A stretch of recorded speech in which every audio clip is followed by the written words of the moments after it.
बंदी छोड़ सतगुरु रामपाल जी परमेश्वर जी की जय हो। सत्साई भाई और बहनों, दया परमपिता परमेश्वर सतगुरु रामपाल जी भगवान की, जिनके शुभ आशीर्वाद से आप और हम सभी सत्सेवक भाई बहन सोशल मीडिया पर साथ संगति के माध्यम से एक दूसरे के साथ में रूबरू हैं। साथ संगति के माध्यम से भाई बहनों का आपस में मिलन, ज्ञान आधार से ज्ञान चर्चा, एक दूसरे की शंकाओं का समाधान, ये इस कलयुग की बिचली पीढ़ी में सतगुरु रामपाल जी भगवान की एक विशेष मेहर है, एक रजा है। और ये रजा परमात्मा की हम आत्माओं पर इसी प्रकार से बनी रहे, इसकी हम निरंतर परमेश्वर जी से कामना करते रहें। भाई और बहनों, यहाँ पे जो भी चर्चा होगी ज्ञान आधार से होगी और सभी भगत भाई बहनों के हित में होगी, परमात्मा के मिशन के अकॉर्डिंग होगी। दुनिया वाले जितने भी फालतू के ऑडियो वीडियो वगैरह बनाते हैं, यूट्यूब फेसबुक से पैसा कमाने के लिए दुनिया भर की बकवादें बनाते हैं। कोई राजनीति के वीडियो बना रहा है, कोई सुबह से लेकर शाम तक राजनीति के पीछे पड़ा हुआ है। कुछ लोग राजनीतिक विशेषज्ञ के नाम पर आज उसने क्या कर दिया, आज कांग्रेस वालों ने क्या कर दिया, बीजेपी वालों ने क्या कर दिया, आज कोर्ट ने क्या कहा, फलाने ने क्या कहा, चंद पैसे कमाने के लिए अपनी अनमोल श्वासें और समय दिन रात उन्हीं में बर्बाद करते रहते हैं कि आज शाम को मुझे आधे घंटे का वीडियो बनाना है, मैं किस टॉपिक पे बनाऊंगा। इधर उधर देखता रहेगा, कोई मतलब की चीज है क्या, किस टॉपिक पे वीडियो बनाऊं, वरना मेरे जो व्यूवर हैं, मेरे जो फॉलोवर हैं, मुझे छोड़ के कहीं और चले जाएंगे। कोई व्यक्ति है तो किसी समुदाय विशेष के लिए वीडियो बनाता है, कोई अपने जाति और धर्म के लिए वीडियो बनाता है। कहने का मतलब है, इस पूरी पृथ्वी पर अगर वर्तमान में मतलब के यदि किसी ने कोई वीडियो बनाए हैं तो वे हैं परम पूज्य सतगुरु रामपाल जी भगवान, जिनके सत्संग पूरे विश्व के लिए हैं, पूरी दुनिया के लिए हैं, पूरे विश्व के आत्म कल्याण के लिए हैं, उद्धार के लिए हैं। और दूसरे नंबर पर यदि सबके हित के लिए कोई वीडियो बनाता है तो वो साथ संगति से जुड़े हुए भाई बहन हैं, जो गुरुदेव भगवान के सत्संगों का निष्कर्ष निकालकर उन्हीं के द्वारा बख्शीश सद्बुद्धि आधार से शंकाओं के समाधान के जो वीडियो बनते हैं, केवल ये वीडियो पूरे विश्व के लिए हैं। वर्तमान में तो ये बातें ऐसे लगेंगे जैसे बिल्कुल मूर्ख हैं हम लोग, पागल हैं कि ये क्या बोल रहे हैं ये लोग। ना इनकी बातें समझ में आती, ना इनके विचार समझ में आते, और कहते हैं कि आने वाले समय में ये वीडियो सात संगति के और संत रामपाल जी के पूरे विश्व के लिए होंगे। भाई और बहनों, यही परम सत्य है। आने वाले समय में 2028 के बाद में ये दुनिया भर की सारी बकवादें समाप्त हो जाएंगी। ना कोई व्यक्ति राजनीति पे वीडियो बनाएगा, ना कोई व्यक्ति किसी समुदाय विशेष पे वीडियो बनाएगा, ना कोई व्यक्ति फेसबुक और यूट्यूब से पैसे कमाने के लिए फालतू के दुनिया भर के वीडियो बना बना के लोगों का दिमाग खराब करेगा।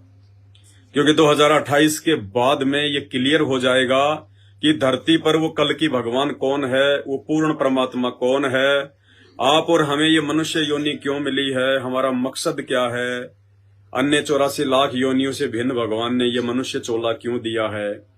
और जब इन सब बातों की हमें जानकारी हो जाएगी, सत्संग समझकर, ज्ञान को सुनकर, तो भाई और बहनों, आपकी हालत भी आप और हम जैसे भक्तों जैसी हो जाएगी। फिर दुनिया की कोई बकवाद ना हम देखेंगे, ना सुनेंगे, करना तो बहुत दूर की बात है। उसके बाद सिर्फ और सिर्फ ज्ञान आधार से ही चर्चा होंगी। तो आने वाले समय में अगर यूट्यूब पर सबसे ज्यादा कोई वीडियो देखे जाएंगे तो प्रथम सतगुरु रामपाल जी भगवान के अनमोल सत्संग, और उसके बाद में साध संगति के वीडियो जो शंका समाधान और गुरुदेव के ज्ञान पर आधारित होते हैं। तो भाई और बहनों, अपनी श्वासों का और समय का एकमात्र सदुपयोग वर्तमान में यदि कोई धरती पर कर रहा है तो सतगुरु रामपाल जी भगवान के फॉलोवर कर रहे हैं। बाकी चाहे कोई कितना ही अरबपति हो, चाहे धनपति हो, चाहे कोई बिल गेट्स हो, चाहे अनिल अंबानी हो, चाहे मुकेश अंबानी हो, चाहे अडानी हो, चाहे ब्रह्मा विष्णु महेश हो, चाहे धरती का राजा हो, चाहे अमेरिका का राष्ट्रपति हो, सब के सब लोग बेगार कर रहे हैं। बेगार, बेगार एक हरियाणवी भाषा का शब्द है जिसका मतलब होता है अपना सब कुछ बर्बाद कर रहे हैं, कमाई कुछ नहीं कर रहे। उन्हें लगता है कि हम लोग पैसे कमा रहे हैं, हम लोग इज्जत कमा रहे हैं। कुछ नहीं कमा रहे। ये इज्जत और पैसे बड़ों बड़ों की यहीं पे धरी की धरी रह गई। आज वो गधे कुत्ते बन के घूम रहे हैं, नंगे घूम रहे हैं। आज उनको कोई जींस पहनाने वाला नहीं है, उनको कोई कुर्ता पजामा लाके देने वाला नहीं है। ये बिना ज्ञान के दुनिया बेगार कर रही है। पैसा कमाने वाला फैक्ट्रियों पे फैक्ट्री लगा रहा है, पता नहीं दुनिया भर के बिजनेस छेड़ दिए, दुनिया भर की ब्रांचें खोल दी, अपने आप में पता नहीं क्या समझ रहे हैं कि हमने तो बहुत ज्यादा पैसा कमा लिया, मेरा पूरे विश्व में चौथे नंबर पे नाम है, तीसरे नंबर पर नाम है, मैं धनी आदमी हूं, I am the rich man. भाई उससे बड़ा पुअर मैन, उससे बड़ा निर्धन, उससे बड़ा जो है वो गरीब इस धरती पर कोई नहीं है जो ये कहता है कि मेरे से बड़ा कोई धनवान नहीं है। भैया ये 5, 10, 20 साल तक तू लोगों के दिलो दिमाग में अपना फितूर बैठा ले कि मैं धनवान हूं, मैं पैसे वाला हूं, मेरा इतने इंडस्ट्री चल रही है, मेरा इतना नाम है, मेरा इतना ठाट बाट है। भैया मरना है, अमर होने का पट्टा लिखवा के तो ब्रह्मा विष्णु महेश भी नहीं लेके आए हैं। और वैसे इस जीवन का कोई भरोसा नहीं है, मरना हो तो 2 मिनट बाद मर जाए आदमी। पानी का बुलबुला है, कोई औकात नहीं है, कब एक्सीडेंट हो जाए, कब कोई बीमारी आ जाए, और बड़े बड़े लोगों को कब हार्ट अटैक आ जाता है। और कैंसर से तो वैसे भी उनकी मौत होती है, क्योंकि भक्ति वो करते नहीं, ये माया जोड़ने में लगे रहते हैं। और माया भाई आत्मा की संतुष्टि नहीं है, आत्मा की खुराक नहीं है माया। माया से तो और बकवाद करते चले जाओ, और बकवाद करते चले जाओ। तो वर्तमान में धरती पर अगर कोई सेठ है हकीकत में, अगर कोई धनवान है हकीकत में, तो वो भी सतगुरु रामपाल जी भगवान के भगत हैं, उनके फॉलोवर हैं। क्योंकि ये भक्ति वाला जो धन है, ये धन साथ में जाएगा। यहाँ का पैसा, यहाँ की माया, यहाँ की संपत्ति, यहाँ की कार कोठियां, बंगले, फैक्ट्रियां, इज्जत, ये सब अंत समय में राख हो जाएगी। राख जब आपको जला दिया जाएगा, आपके साथ में वो भी पाव भर राख बन जाएगी और कोई याद नहीं करेगा। अरे आजकल के छोटे मोटे अडानी अंबानी की तो बात छोड़िए, आज से पहले धरती पर कितने बड़े बड़े राजा महाराजा चले गए, आज जिनका कोई नाम भी नहीं लेता है। ऐसे ऐसे राजा महाराजा होके चले गए, आज उनका कोई नाम तक नहीं लेता। तो इनकी क्या औकात है भाई, इनको कौन और कितने दिन याद करेगा। तो भाई और बहनों, परमात्मा कहते हैं कबीरा सब जग निर्धन, धनवंता ना कोई। कबीर परमात्मा कह रहे हैं, भगवान कह रहे हैं सारी सृष्टि के अपनी अमरवाणी में, कबीर सब जग निर्धन। जबकि कबीर जी के समय तो लाखों लोग अरबपति थे, खरबपति थे, बड़े बड़े उनके जो है वो बिजनेस थे, उनकी हुंडियां चला करती थी, राजा महाराजा भी थे उस समय। सिकंदर लोदी भी उसी समय थे, 650 साल पहले दिल्ली के बादशाह थे, और अन्य देशों के भी राजा महाराजा थे। फिर क्यों कहा कबीर जी ने उस समय कि कबीर सब जग निर्धन और धनवंता नहीं कोई, यानी कोई अमीर नहीं है। और धनवंता उसी को जानिए जिसके पास राम नाम धन होए, यानी जिसको उस कबीर जी की भक्ति प्राप्त है, जिसके पास में शास्त्र अनुकूल साधना है, जो शास्त्रों के अनुसार धर्म यज्ञ और साधना करता है, जिसका गुरु सच्चा है, पूर्ण है, तत्वदर्शी है, वो भगत इस दुनिया का सबसे बड़ा सेठ है, सबसे बड़ा सेठ, सबसे बड़ा धनवान है। क्योंकि जब ये शरीर छोड़कर भगवान के दरबार में जाएंगे, यमराज के दरबार में जाएंगे, और वहां पे जब भगवान हिसाब किताब मांगेगा कि बेटा तेरे को ये अनमोल मनुष्य दे, ये मनुष्य शरीर, इस मनुष्य शरीर को प्राप्त करने के लिए तो देवी देवता भी रोते हैं, तरसते हैं, इस देही को देवा लोचे तू नर क्यों उकलाता। कि बेटा तूने विशेष, तू रोया धोया, तूने पता नहीं कितने जन्म तूने बर्बाद कर दिए, 84 लाख में तू कितने धक्के खा चुका, तब तेरी जो है बारंबार जो है तेरी प्रार्थनाओं पर तेरे को एक ही मनुष्य जन्म दिया। और तू क्या कह रहा था उस समय कि भगवान अब की बार अगर मनुष्य जन्म मिल गया तो केवल आपकी भक्ति करूंगा। धरती पर सच्चा गुरु कौन है, सच्चा संत कौन है? गीता जी अध्याय 4 श्लोक 34 के अनुसार तत्वदर्शी संत कौन है, जिसकी शरण में आकर ही मोक्ष प्राप्त किया जा सकता है। बाकी चाहे राम राम हरे राम, राधे राधे श्याम श्याम, जय राम हरे राम, कितने रट लो गधाई बनना अंत में। तो भगवान हिसाब मांगेगा कि ला बेटा तू इतने वादे इरादे यहां से एग्रीमेंट तू करके गया था कि बस भक्ति करूंगा और कुछ नहीं करूंगा। नीचे जाने के बाद भगवान मेरे को समझ में आ गया कि ये मनुष्य जन्म क्यों मिलता है।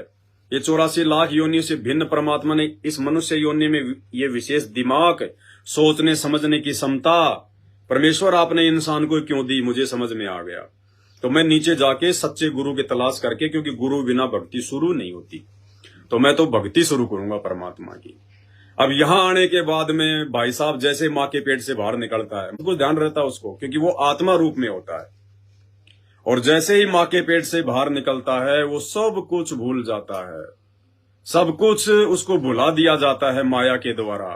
तू कौन था, कहां से आया है, पहले 84 लाख योनियों में था, गधा कुत्ता भी बना था, सब भूल जाता वो। माँ के पेट से बाहर आते ही बिल्कुल वो कोरा कागज बना दिया जाता है इस काल के द्वारा, शैतान के द्वारा।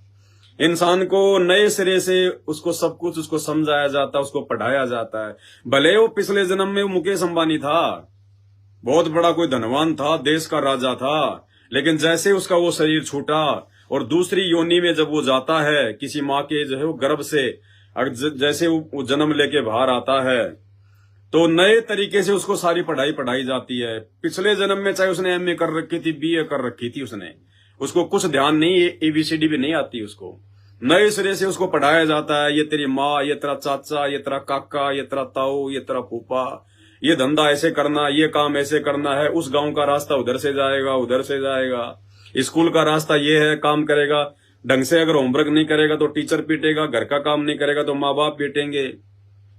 बेचारी की गिंडी बन जाती है, वापस उसकी गेंद बन जाती है, उसकी भुला दिया जाता है सब कुछ है। और फिर जैसे जवान होता है, फिर ब्याह शादी का चाव चढ़ जाता है, नई नवेली दुल्हन आ जाती है, फिर अपने परिवार की टेंशन में लग जाता है, अपने परिवार से मोह हो जाता है, दुनिया भर के यार दोस्त हो जाते हैं, सुबह शाम दारू पीना है, मांस वास खाना, उल्टी सीधी बातें करना, बकवाद करना, क्योंकि जवान शरीर है, युवा खून है, आदमी को आगे पीछे का दिखाई नहीं देता कि आगे क्या बनेगी बुढ़ापे में, भूल जाता है फिर आदमी। तो भाई फिर वो हिसाब मांगेगा वो यमराज धर्मराज, वो परमात्मा की। ला बेटा, तू एग्रीमेंट करके गया था कि परमात्मा अब की बार मुझे एक मनुष्य जन्म दे दो, एक मनुष्य जन्म, और भगवान मैं आपकी भक्ति करूंगा, इसके अलावा कुछ नहीं करूंगा। ये घर परिवार, ये रिश्तेदार, ये यारी दोस्ती, ये दुनियादारी परमात्मा असंख्य बार मैंने देख ली, असंख्य जन्म मैंने भोग लिए, यहाँ कोई किसी का नहीं है। जब तक जीवित हैं तब तक तो बेटा छाती के लग के सोएगा कि नहीं पापा के साथ नींद आएगी, मुझे मम्मी के साथ नहीं सोऊंगा, पापा के साथ सोऊंगा। और जैसे ही पापा मर जाता है, उसकी घर पे 2 घंटे उसकी बॉडी भी नहीं रखते कि बदबू मारेगा, निकालो इस डेड बॉडी को। उसके बाद वो पापा नाम नहीं रहता, फिर कहते हैं डेड बॉडी, डेड बॉडी। वो डेड ही नहीं, फिर वो डेड बन गया। तो भाई और बहनों, इतनी कहानी है यहाँ की, इससे ज्यादा कुछ नहीं है। इस काल ने, शैतान ने हम सबको भ्रमित कर रखा है, माया का जाल, माया का पर्दा डाल रखा, हमारे को सोचने समझने नहीं देता, हमारे को दुनिया भर की दुनियादारी में उलझा के रखता है। उसने 2 कमा लिए, तू भी 4 कमा, उसका बेटा नौकरी लग गया, खेत में मकान बना लिया, ट्यूबवेल लगा लिया, 4 व्हीलर ले आया, आरामजादे तू क्या कर रहा है? वो बेचारा इसी टेंशन में चोरी करेगा, ठगी करेगा, मिलावट करेगा, रिश्वत लेगा, घर वालों से रूठ के कहीं बाहर चला जाएगा, ट्रेन के आके नीचे मर जाएगा इसी, और फिर अगले जन्म में गधा कुत्ता सुअर बन जाएगा। क्योंकि मनुष्य योनि तो एक बार मिलती है 84 लाख योनियों के चक्कर काटने के बाद। भाई और बहनों, ये कोई सामान्य शब्द नहीं है। 84 लाख योनियां सुनने में छोटी लगती हैं। एक योनि, एक कुत्ते का जीवन देख लो आप। एक योनि, कुत्ता कहां जन्म लेता है, लेट्रिन खाता है, हैं? 2 कुत्ते आपस में लड़ने झगड़ने लग गए, वो उसका यहां से जो है उसको जो है वो काट लेता है, काटने के कारण उसके जो कीड़े पड़ जाते हैं, कौन उसका इलाज करवाएगा? भुगत भुगत के मरेगा, एक्सीडेंट में टांग कट जाएगी, कोई गाड़ी का, कोई 4 व्हीलर का कोई पहिया उसके ऊपर जो है वो चढ़ जाएगा, शरीर में उसके जो है खुजली लग जाएगी, सारा दिन यूं खुजाता रहेगा, एक एक रोटी के टूक के लिए ना जाने कहां कहां जो है वो भटकेगा। रोटी मिल गई तो ठीक है, नहीं खेतों में जाके लैट्रिन खा के आएगा। गर्मी में देखो बेचारा कहां पे हांफता रहेगा, कौन उसको पानी पिलाएगा, कौन उसको खाना खिलाएगा। सर्दी में देखो कहां पे यूं गिंडली बन के जो है बैठा रहेगा, कब कौन अचानक से उसके पीछे से जो है वो लठ मार दे, फिर कांव कांव करता रहेगा, और अंत में किसी रोड पे किसी गाड़ी के टायर के नीचे आके दुर्गति से मर जाएगा। ये है एक कुत्ते का जीवन। उसके बाद सुअर का जीवन देख लो, फिर गधे का जीवन देख लो।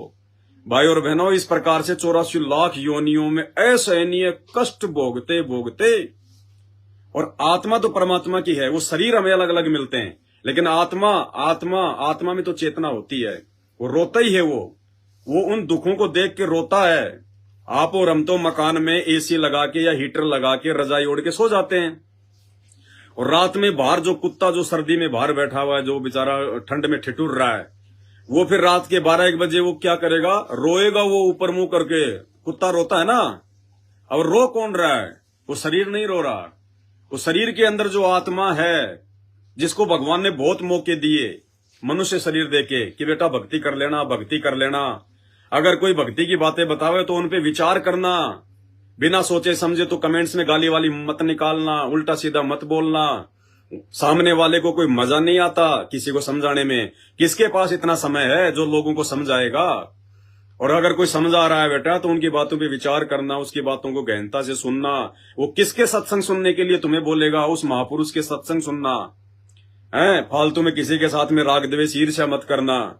लेकिन नहीं, उस समय तो वो दादागिरी में रहता है। वो फिर जब बनता है वो कुत्ता, फिर रात को 12 बजे वो 3-4 प्रकार की आवाज निकाल के रोता है। फिर वो आत्मा रोती है। फिर वो आत्मा रोती है कि मैंने तो बहुत बड़ी गलती कर दी है भगवान, हे परमात्मा, आप जो कहते थे बिल्कुल सत्य बातें थी मालिक, लेकिन मैं तो मनुष्य योनि प्राप्त करके, मैं तो यार दोस्तों की कुसंगति में पड़ के या राजनीति में पड़ के, समोसे कचौरी के चक्कर में दुनिया भर के राजनेताओं की रैलियों में घूमता रहता इधर उधर, और मर गया फिर कोई दिन।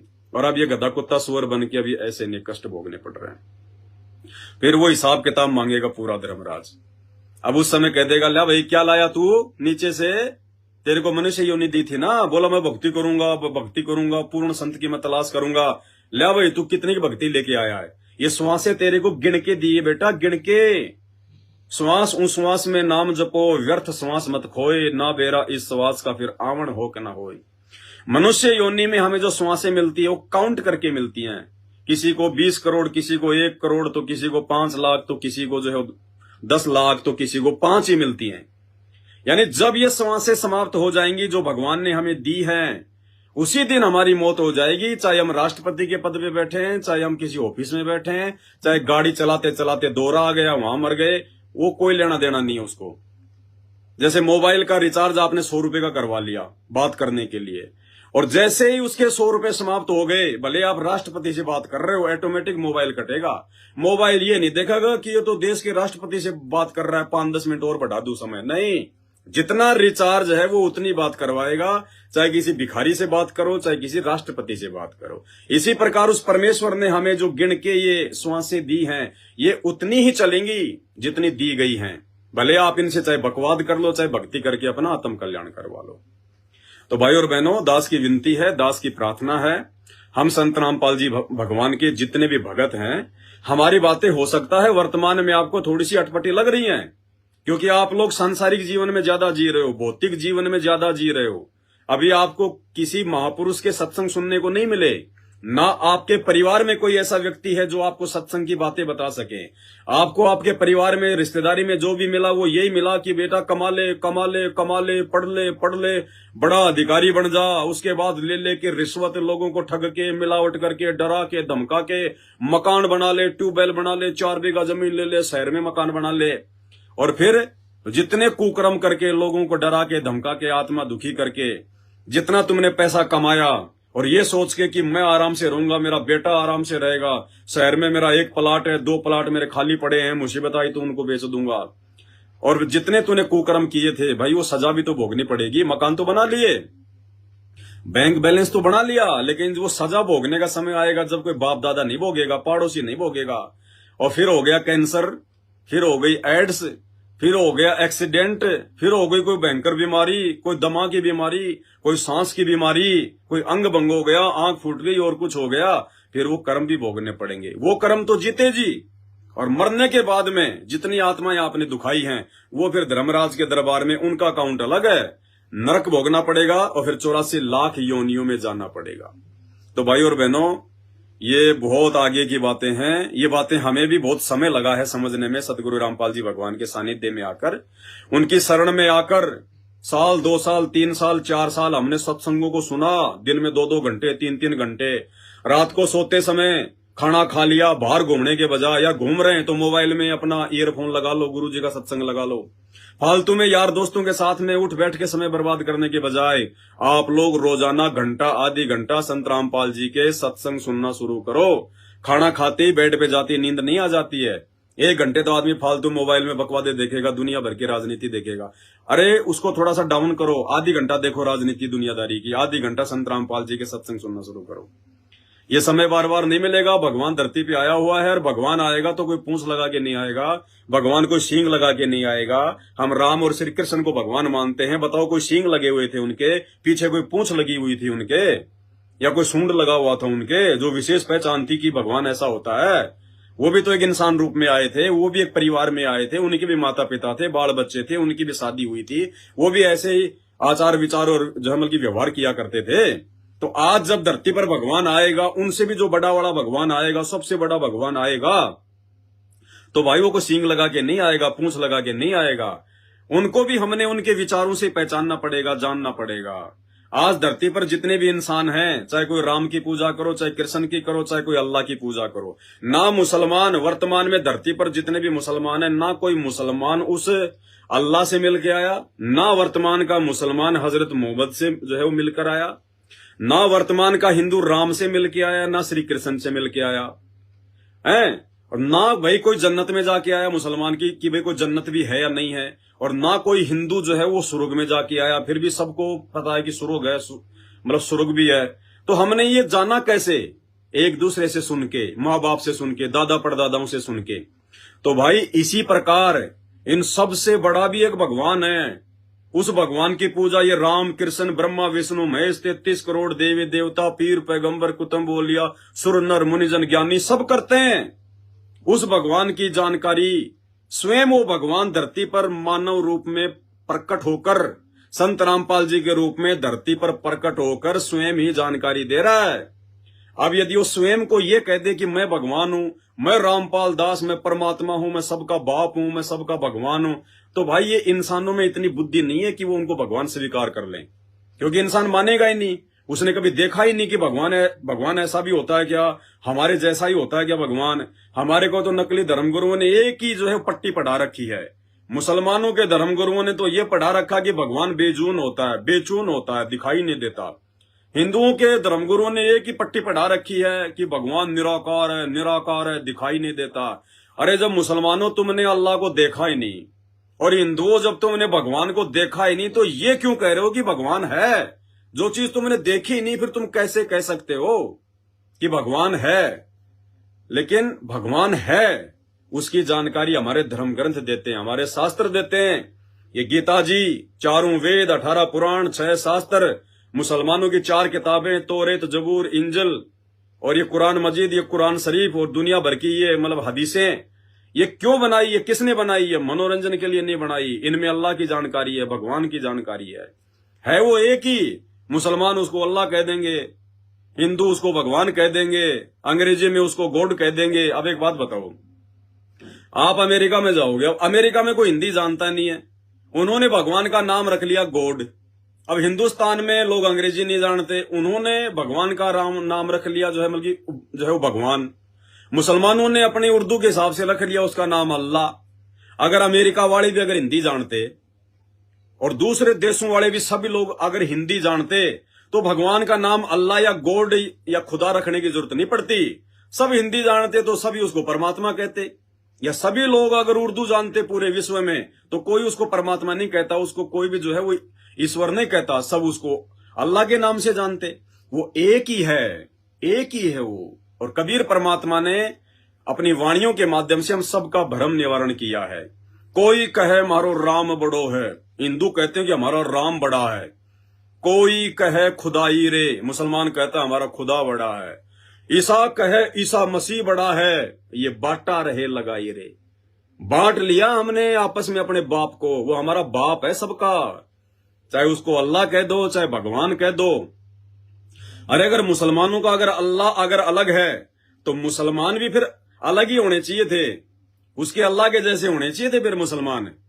और हिंदुओं का भगवान अगर मुसलमानों के अल्लाह से अलग है, कोई हिंदू अगर ऐसा समझता है, तो फिर हिंदू धर्म में जितने भी स्त्री पुरुष जो मतलब मानव शरीर में जो जन्म लेते हैं, वो फिर मुसलमानों के जैसे नहीं होने चाहिए थे। अगर मुसलमान का नाक आगे है तो हिंदू का फिर पीछे होना चाहिए था, क्योंकि उनका भगवान अलग है, वो अपनों को अपने हिसाब से बनाएगा। अरे जैसे एक तो मतलब टाटा कंपनी है और एक है मतलब महिंद्रा कंपनी।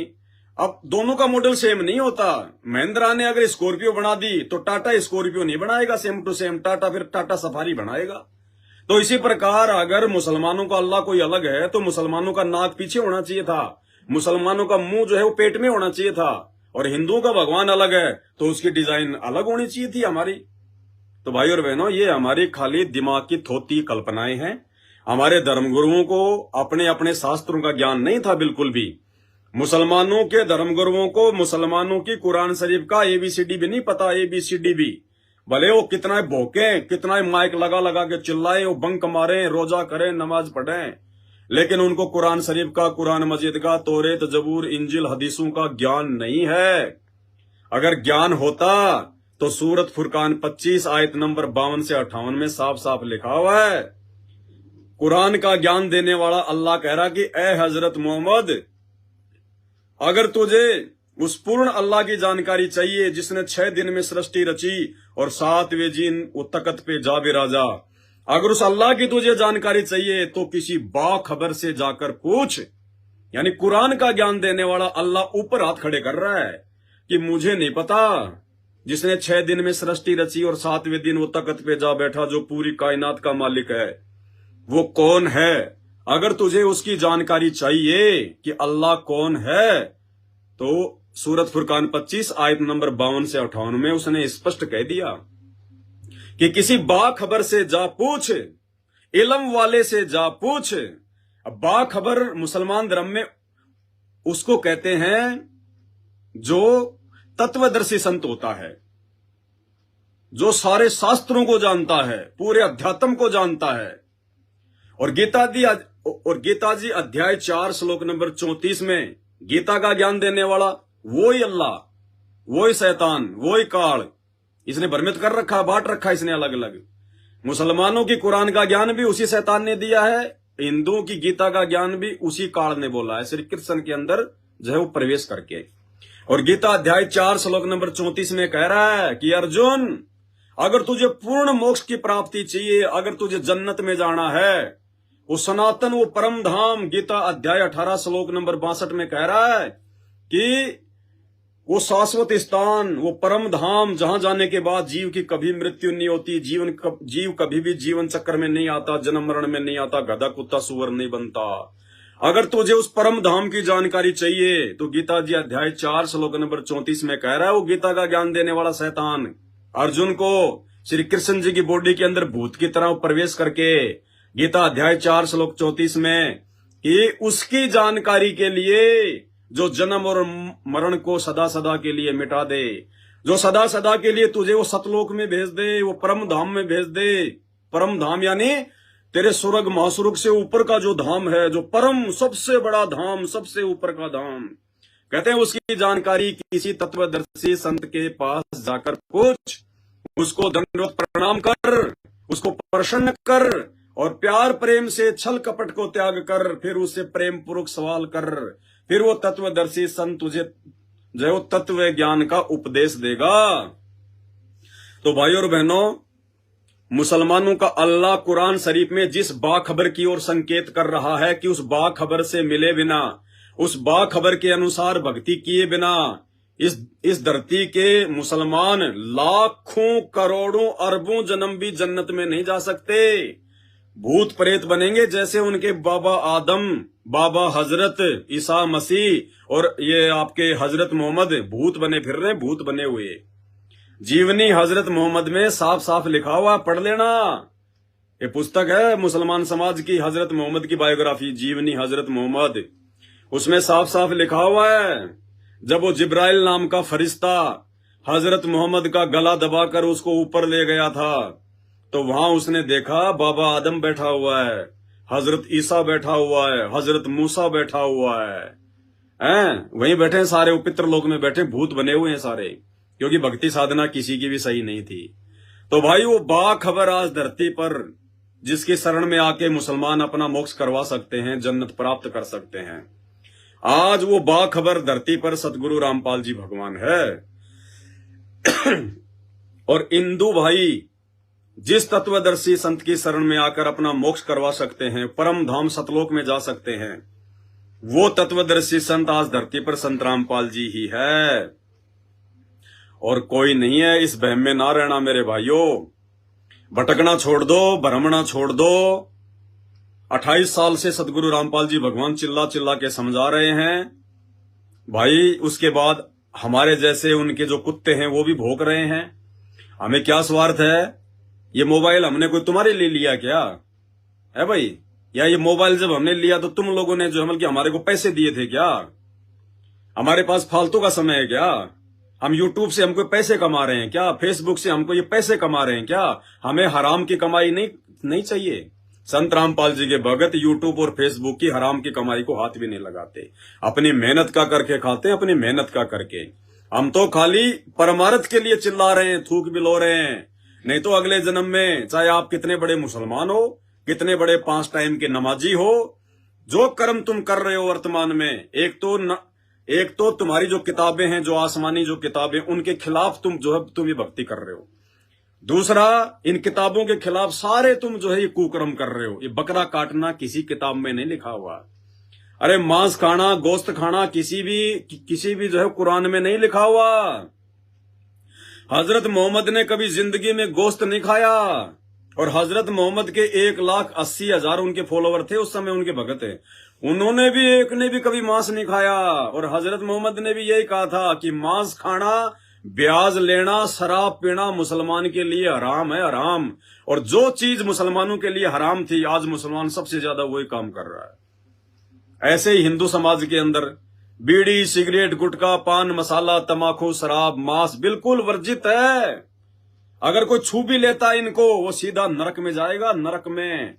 लेकिन आज देखो, आज हिंदुस्तान में मुसलमानों की जितनी भी मीट की दुकानें, वो हिंदुओं ने मीट का भाव महंगा कर रखा है।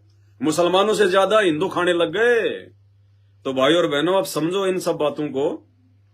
ये चीजें बताने का हमें कोई विशेष कोई की तनख्वाह नहीं मिल रही, कोई सैलरी नहीं मिल रही। समझ जाओगे तो तुम्हारा भला है। अपने धर्म की किताबों को आंख फाड़ के खोल के देख लो। खाली कुर्ता पजामा पहनने से, ऊपर पायजामा चढ़ा के, टोपी पहन के, मूंछ कटवा के, 5 टाइम ऊपर नीचे होके हैं, या बहुत बड़ा माइक लगा के सुबह सुबह अजान मार के तुम सोचते हो कि हम जन्नत में चले जाएंगे। जन्नत का दरवाजा भी नहीं देख पाओगे, दरवाजा भी। कहते तुमने उस दरगाह का महल नहीं देखा, और धर्मराज के तिल तिल का लेखा। जो कुकर्म आप लोग दिन में तो करते हो रोजा, और रात को काटते हो बकरे मुर्गे। अरे वाह, तुमसे परमात्मा प्रसन्न होगा, अल्लाह तुम्हें आशीष देगा। अरे दिन में तो रोजा करते हो उसी अल्लाह के लिए, और शाम को उसी अल्लाह की रूह को काट के खा जाते हो। वो सुने नहीं है, वो अल्लाह सबका है। वो बकरे का भी अल्लाह है, वो मुर्गे का भी अल्लाह है। जब मुर्गा काटा जाता है, बकरा जब काटा जाता है, तो भाई दर्द उसको भी होता है। ये तुम्हारी अपनी बनावटी बातें हैं कि हमने तो इसको काटते समय कलमा पढ़ दिया, अब ये सवाब बन गया, ये प्रसाद बन गया। तो काटो अपने बेटा और बेटी को और पढ़ो कलमे, और खाओ फिर मिलके बांट के, वो तो प्रसाद बन गया है।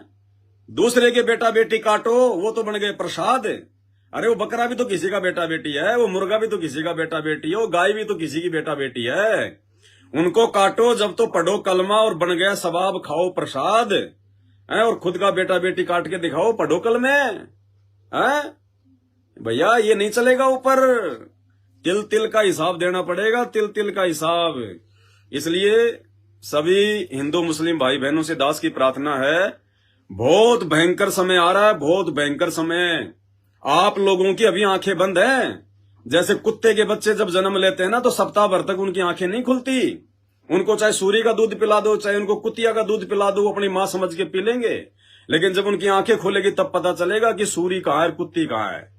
तो भाई अभी आप चाहे हिंदू हैं, चाहे मुसलमान हैं, चाहे सिख हैं, चाहे ईसाई हैं, जब तक आप लोग सतगुरु रामपाल जी भगवान के, उस अल्लाह के, उस परवरदिगार के, उस मसीहा के, उस वाहिगुरु के, उस भगवान के, उस गॉड के, उस रब के सत्संग सुनना शुरू नहीं करोगे, तब तक आप लोगों की हालत कुतिया के बच्चे के जैसी है। आप लोगों की आंखें बंद हैं, और आपके मुंह में हमारे नकली धर्म गुरुओं ने, आपके मुंह में हमारे धर्म गुरुओं ने सूरी का वो थड़ पकड़ा रखा है। और आप लोग ये सोचकर चूस रहे हो कि हमारा मोक्ष हो जाएगा। गुरुजी ने जो साधना बता दी, गुरुजी ने जो पाठ करना बता दिया, गुरुजी ने जो बाबा श्याम जी की यात्रा बता दी, मेहंदीपुर की यात्रा बता दी, तिरुपति नाथ की यात्रा बता दी, बरसाने में जाए आना, हरे कृष्ण राधे राधे श्याम श्याम जय राम करके। भाई कुतिया वाला बोबा तुम्हारे मुंह में दे रखा है, जब आंख खुलेगी तब पता चलेगा। और ये आंख खुलेगी 2028 के बाद तुम्हारी। 2028 भयंकर प्राकृतिक आपदाओं का समय है, भयंकर। नानी याद आ जाएगी। संभल जाओ, सुधर जाओ, संत रामपाल जी के सत्संग सुनना शुरू कर दो, उनके शरण में आ जाओ, अन्यथा वो दुर्गति होगी जीते जी। याद रखोगे उस समय ना कोई तुम्हें प्रधानमंत्री बचाने आएगा, ना कोई सरकार बचाने आएगी, ना रिश्तेदार बचाने आएगा, ना तुम्हारी धन दौलत पैसा, तुम्हारी जोश जवानी, ये रुतबा, ये कार कोठियां, तुम्हारे प्लॉट फार्म हाउस कुछ काम नहीं आएंगे। वो प्लॉट फार्म बेचना निकाल दोगे तो भी 1 किलो आटा नहीं मिलेगा। वो समय आएगा, कहां जाओगे? कौन बचाएगा उस समय? ना मुसलमानों को अल्लाह का पता। अरे जिसको ये नहीं पता कि हमारा बाप कौन है, जिसने कभी अपने बाप को देखा ही नहीं, तो बाप तुम्हें बचाने क्यों आएगा? क्या बाप इतना पागल है? क्या बाप को इस बात का पता नहीं कि अगर मैं चला भी गया तो मुझे तो पहचानेंगे नहीं, क्योंकि वो तो मेरे को ये कहते हैं कि हमारा बाप तो दिखाई नहीं देता, हमारा अल्लाह तो बेजून है, निराकार है। ना हिंदुओं का भगवान आएगा, वो ये सोचकर नहीं आएगा कि मैं क्या करूंगा उन नालायकों के पास जाकर, अगर मैं चला भी गया तो मुझे पहचानेंगे नहीं। वो तो ये कह रहे हैं भगवान दिखाई नहीं देता, और मैं जब जाके उनको दिखाई दूंगा तो मुझे अपना बाप वो मानेंगे नहीं कि तू भगवान हो ही नहीं सकता, भगवान तो दिखाई देता ही नहीं। रोगे हाथ ऊपर करके, समझ जाओ, सुधर जाओ। इस पूरी पृथ्वी पर अगर वर्तमान में कोई पूर्ण संत है, और अगर सच्ची भक्ति जो पूरे विश्व को करनी चाहिए, एकमात्र भक्ति संत रामपाल जी के पास है। बाकी चाहे चारों धाम में फिर लो, 68 तीर्थ कर लो, मक्का मदीना की यात्रा कर लो, चाहे हद कर लो, चाहे मक्का में जाके अपनी गर्दन काट के चढ़ा दो, चाहे बरसाना जाओ, चाहे मथुरा जाओ, चाहे तुम अयोध्या जाओ, चाहे तुम नीलकंठ, काशी, हरिद्वार, बद्रीनाथ, केदारनाथ, कहीं भी जाओ, दुर्गति है, दुर्गति। बचाने वाला धरती पर कोई नहीं होगा। एक छोटा सा शब्द हम सभी भाई बहन जो यहां बैठे हुए हैं मिलके परमात्मा की महिमा का जो है गा लेते हैं, आप लोगों को भी समझाएंगे उस शब्द के माध्यम से। काहे भटक रहा इंसान, पहचान धनाना वाले को। वो सारी सृष्टि का मालिक है, वो मुसलमानों का बाखबर, वो मुसलमानों का अंतिम पैगंबर, वो हिंदुओं का भगवान, वो गॉड, वो राम, वो रब, वो अल्लाह।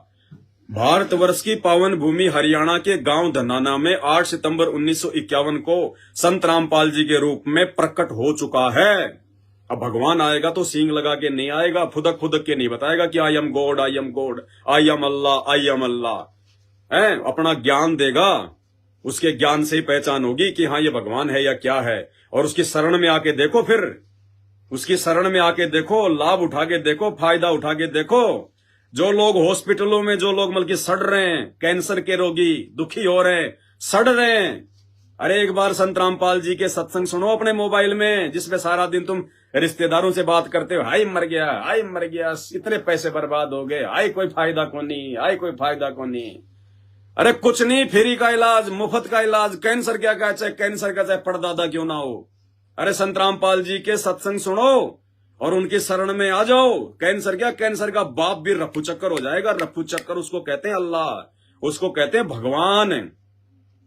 अगर आज से पहले धरती पर अगर भगवान होता और दुनिया अगर उसी की अगर भक्ति कर रही होती, मुसलमानों के अनुसार अगर उनका बेचून अल्लाह ही भगवान है, हिंदुओं के अनुसार अगर उनका राम और श्री कृष्ण ही भगवान है, तो भाई साहब ये दुनिया भर के हॉस्पिटल खोलने की जरूरत नहीं पड़ती।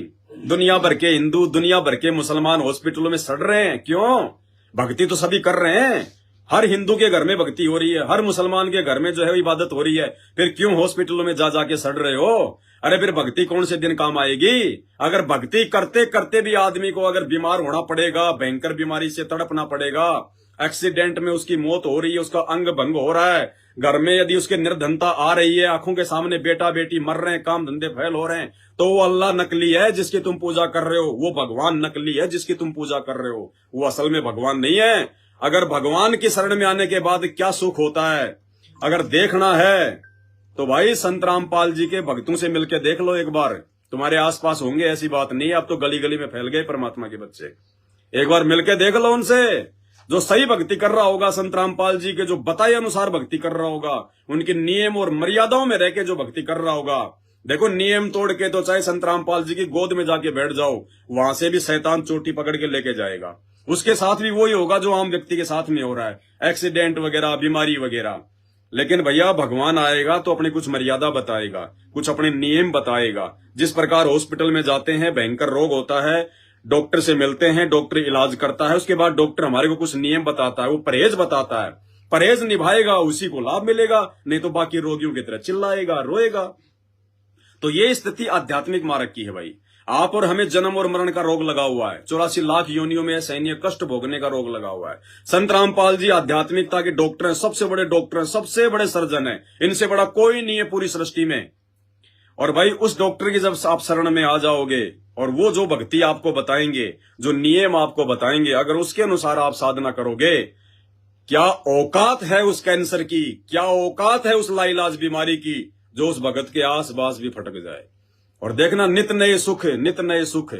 तो भैया थोड़ा आंख खोलो, एक थोड़ा सा प्रयास करेंगे एक शब्द गाकर, मालिक की दया से अगर आप लोगों के समझ में आ जाए तो। हाँ, पेज नंबर 26 है, 11वां शब्द है ये परमात्मा की महिमा का। आप लोगों की इजाजत हो तो थोड़ा सा जूस पी लूं, केले राम का बन गया है, भाई बहन पी रहे हैं तो थोड़ा सा ले आए, तो दास भी पी लेता है थोड़ा सा। अभी तो मालिक की मौज है, परमात्मा की मौज है। भगवान अपने बच्चे को जिला कलेक्टर की तरह रखता है, भगवान अपने बच्चे को एसडीएम की तरह रखता है, भगवान अपने बच्चे को राजा की तरह रखता है, क्योंकि वो शहंशाहों का शहंशाह है। और शहंशाह का बेटा भी भाई थोड़े बहुत तो गुण रखेगा, है? तो राजा अपने बेटे को फिर उसी हिसाब से रखता है ना। तो बाकी देखो राजा के बेटा बेटियां वो भी बैठ के जूस पी रहे हैं, मालिक को दिन में भोग लगता है, फ्रूट राम का रोजाना 3-4 प्रकार के फ्रूट राम खाते हैं संत रामपाल जी के बच्चे।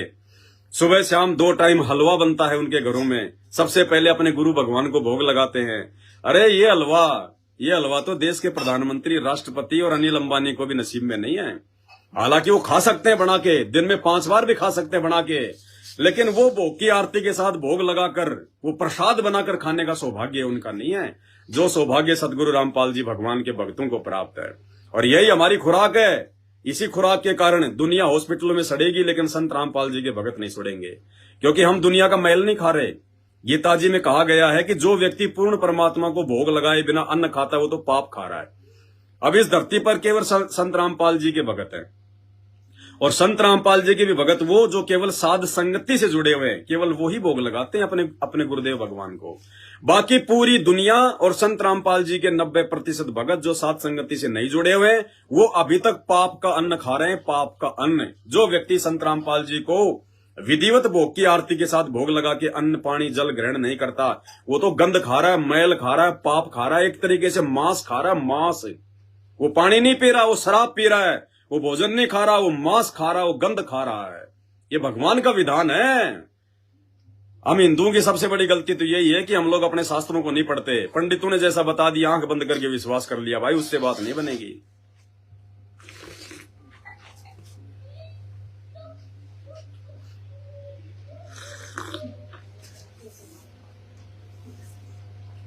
तो इस शब्द में परमात्मा के दया से जगत वाले भाई बहनों को बहुत कुछ समझ में आएगा। देखो विचार करना, राग द्वेष मत रखो। मैं पवनदास आपका दुश्मन नहीं, आप मेरे कोई दुश्मन नहीं, मैंने आपकी कोई जमीन नहीं हड़प रखी, आपने मेरा कोई बिजनेस नहीं हड़प रखा। भाई हम समझ आ रहे हैं, समझने का प्रयास करना चाहिए इंसान को। इंसान उसी को कहते हैं जो दूसरे की बात को सुने, और जो वो बात बोल रहा है अगर वो बात शास्त्रों के अनुसार सही नहीं है तो ठीक है, उसकी बात को सुनना जो है वो बंद कर दो। लेकिन विचार करना चाहिए, शास्त्रों को खोल के देखना चाहिए। खुद ने अगर शास्त्र नहीं पढ़ने आते हैं और आपके धर्मगुरुओं को यदि ज्ञान नहीं है शास्त्रों का, तो भाई फिर संत रामपाल जी उंगली रख रख के गीता, कुरान, पुराण, बाइबल सब कुछ पढ़ा रहे हैं। अरे कुछ दिन सत्संग तो सुनो उनके। अरे ऐसी भी क्या नफरत है मेरे भाई, बाद में मौका नहीं मिलेगा। जब 84 लाख योनियों में गधे कुत्ते सुअर बनेंगे ना, उस समय कोई नहीं समझाएगा हमारे को ये सत्संग, और ना हम समझने के लायक रहेंगे कि सत्संग होते क्या है। उस समय तो फिर 2.5 मन का बोरा कमर पर कुम्हार मारेगा लठ, सारा दिन इधर उधर, या बैल बन गए तो किसान सारा दिन खेत में हल जोतेगा हमारे से। ध्यान रख लेना फिर इन बातों का। फिर ये मौज मस्ती नहीं मिलेगी, ये लाखों के मोबाइल हाथ में लेके नहीं घूम पाओगे। मन में आए जब चाय पी ली, मन में आए तब जूस पी लिया, 56 प्रकार के भोग खा लिए, यार दोस्तों की शादी पार्टी में मनोरंजन कर लिया, फिर वो मौका नहीं मिलेगा। फिर तो अगर नहीं चलोगे हल में तो लकड़ी की मारेगा और पूंछ में रड़ेगा, और फिर चलोगे कान खड़े करके टक टक टक टक, 2 मिनट में पूरा खेत साफ कर दोगे। फिर वो भोगना पड़ेगा फिर मेरे भाई। तो ये मनुष्य जन्म बड़ी अनमोल वस्तु है। फटाफट जूस पी लेते हैं, फिर एक शब्द गाएंगे।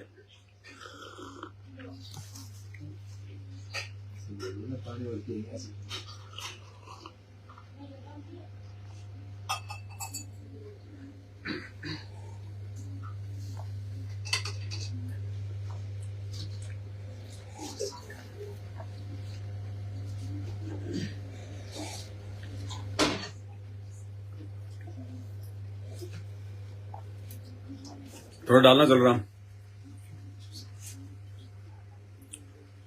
ये परमात्मा की नगरी में मौज है, बाकी नगरी में मौज नहीं है। बाकी तो अरे और क्यों डाल दिया, पानी डाला था मैंने तो और भर दिया। देखो जूस का गिलास और भर दिया केले राम का, वो और गई आपकी 3-4 मिनट। भाई ये मौज केवल परमात्मा के भगत, परमात्मा के बच्चे प्राप्त कर सकते हैं, और गारंटेड बात है। आप एक बार सत्संग तो सुनना शुरू करो संत रामपाल जी के। अरे 2 दिन समझ में नहीं आएंगे, 4 दिन समझ में नहीं आएंगे, क्योंकि ज्ञान जो उनका है वो शास्त्रों के अनुसार है, और हमने किस्से कहानियां सुन रखी है शास्त्रों के विरुद्ध। तो हो सकता है 10-5 दिन आपको अटपटा सा लगे कि ये महाराज जी क्या कह रहे हैं, वो समझ में नहीं आ रहा। लेकिन भैया अगर ध्यान से सुनते रहोगे तो दाना दाना समझ में आने लगेगा, दाना दाना। और रोगे फिर पछताओगे आप लोग कि ये भगवान अगर पहले आपके सत्संग सुन लेते तो हम भी पवनदास की तरह ऐसे बैठ के जूस पी रहे होते, भाई बहनों को बैठा के लाइवा रहे होते। जूस तो आप आज भी पी सकते हो सकता है आपकी जूस की दुकान भी होगी, लेकिन ये जूस नहीं बना सकते, ना आप दुनिया को पिला सकते संत रामपाल जी की शरण में आए बिना। क्योंकि ये परमात्मा को भोग लग के ये अमृत बन चुका है, सबाब बन चुका है। ये 1 करोड़ रुपए देने से भी नहीं बन सकता।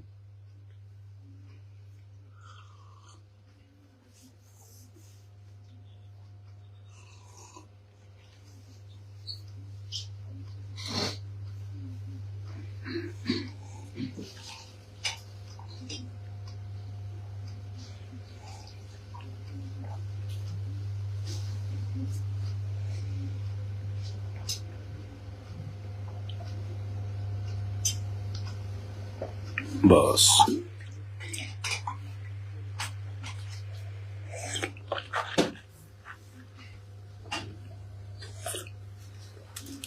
आज दास आया तो था किसी और मैटर पे लाइव, किसी भाई बहनों की शंकाओं के समाधान के लिए, लेकिन देखो हमारी नहीं चलती।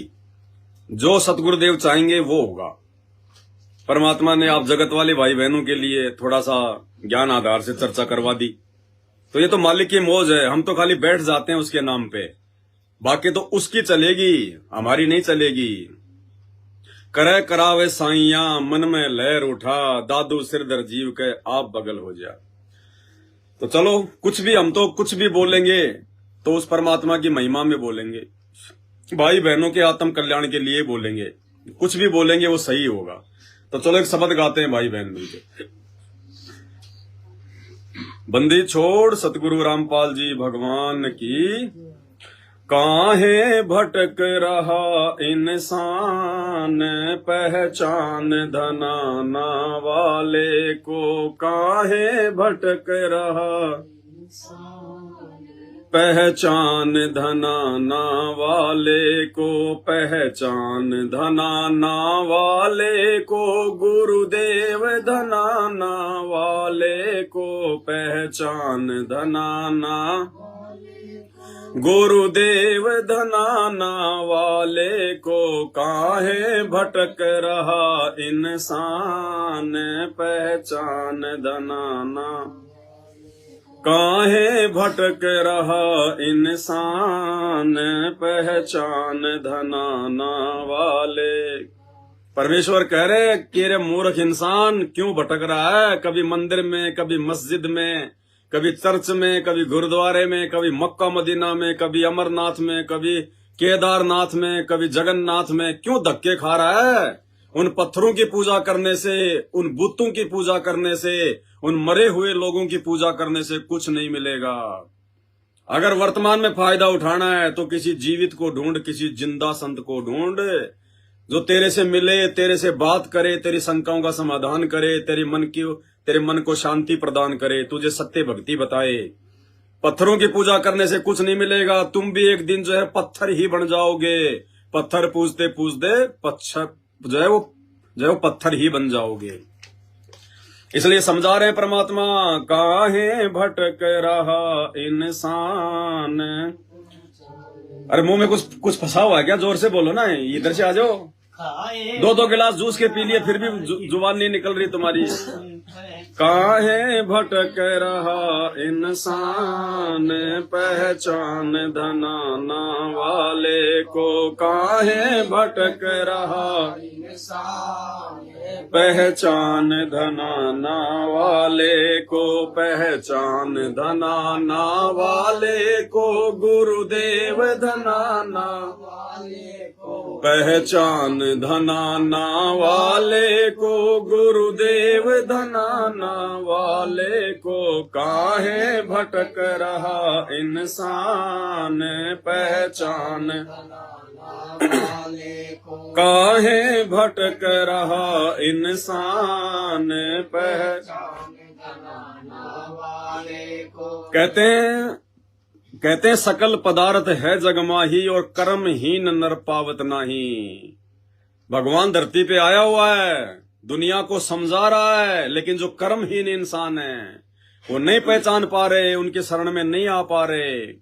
वो उस लाल की, उस हीरे की, उस मोती की वो पहचान नहीं कर पा रहे। और जिन्होंने पहचान कर ली वो असीम आनंद उठा रहे हैं, भक्ति से सर्व सुख भोग रहे हैं, और आने वाले विनाशकारी समय में भी अपना बचाव जो है वो करने की पूरी सावधानी, पूरा जुगाड़ जो है वो कर रहे हैं। तो क्या समझाया आगे परमात्मा ने?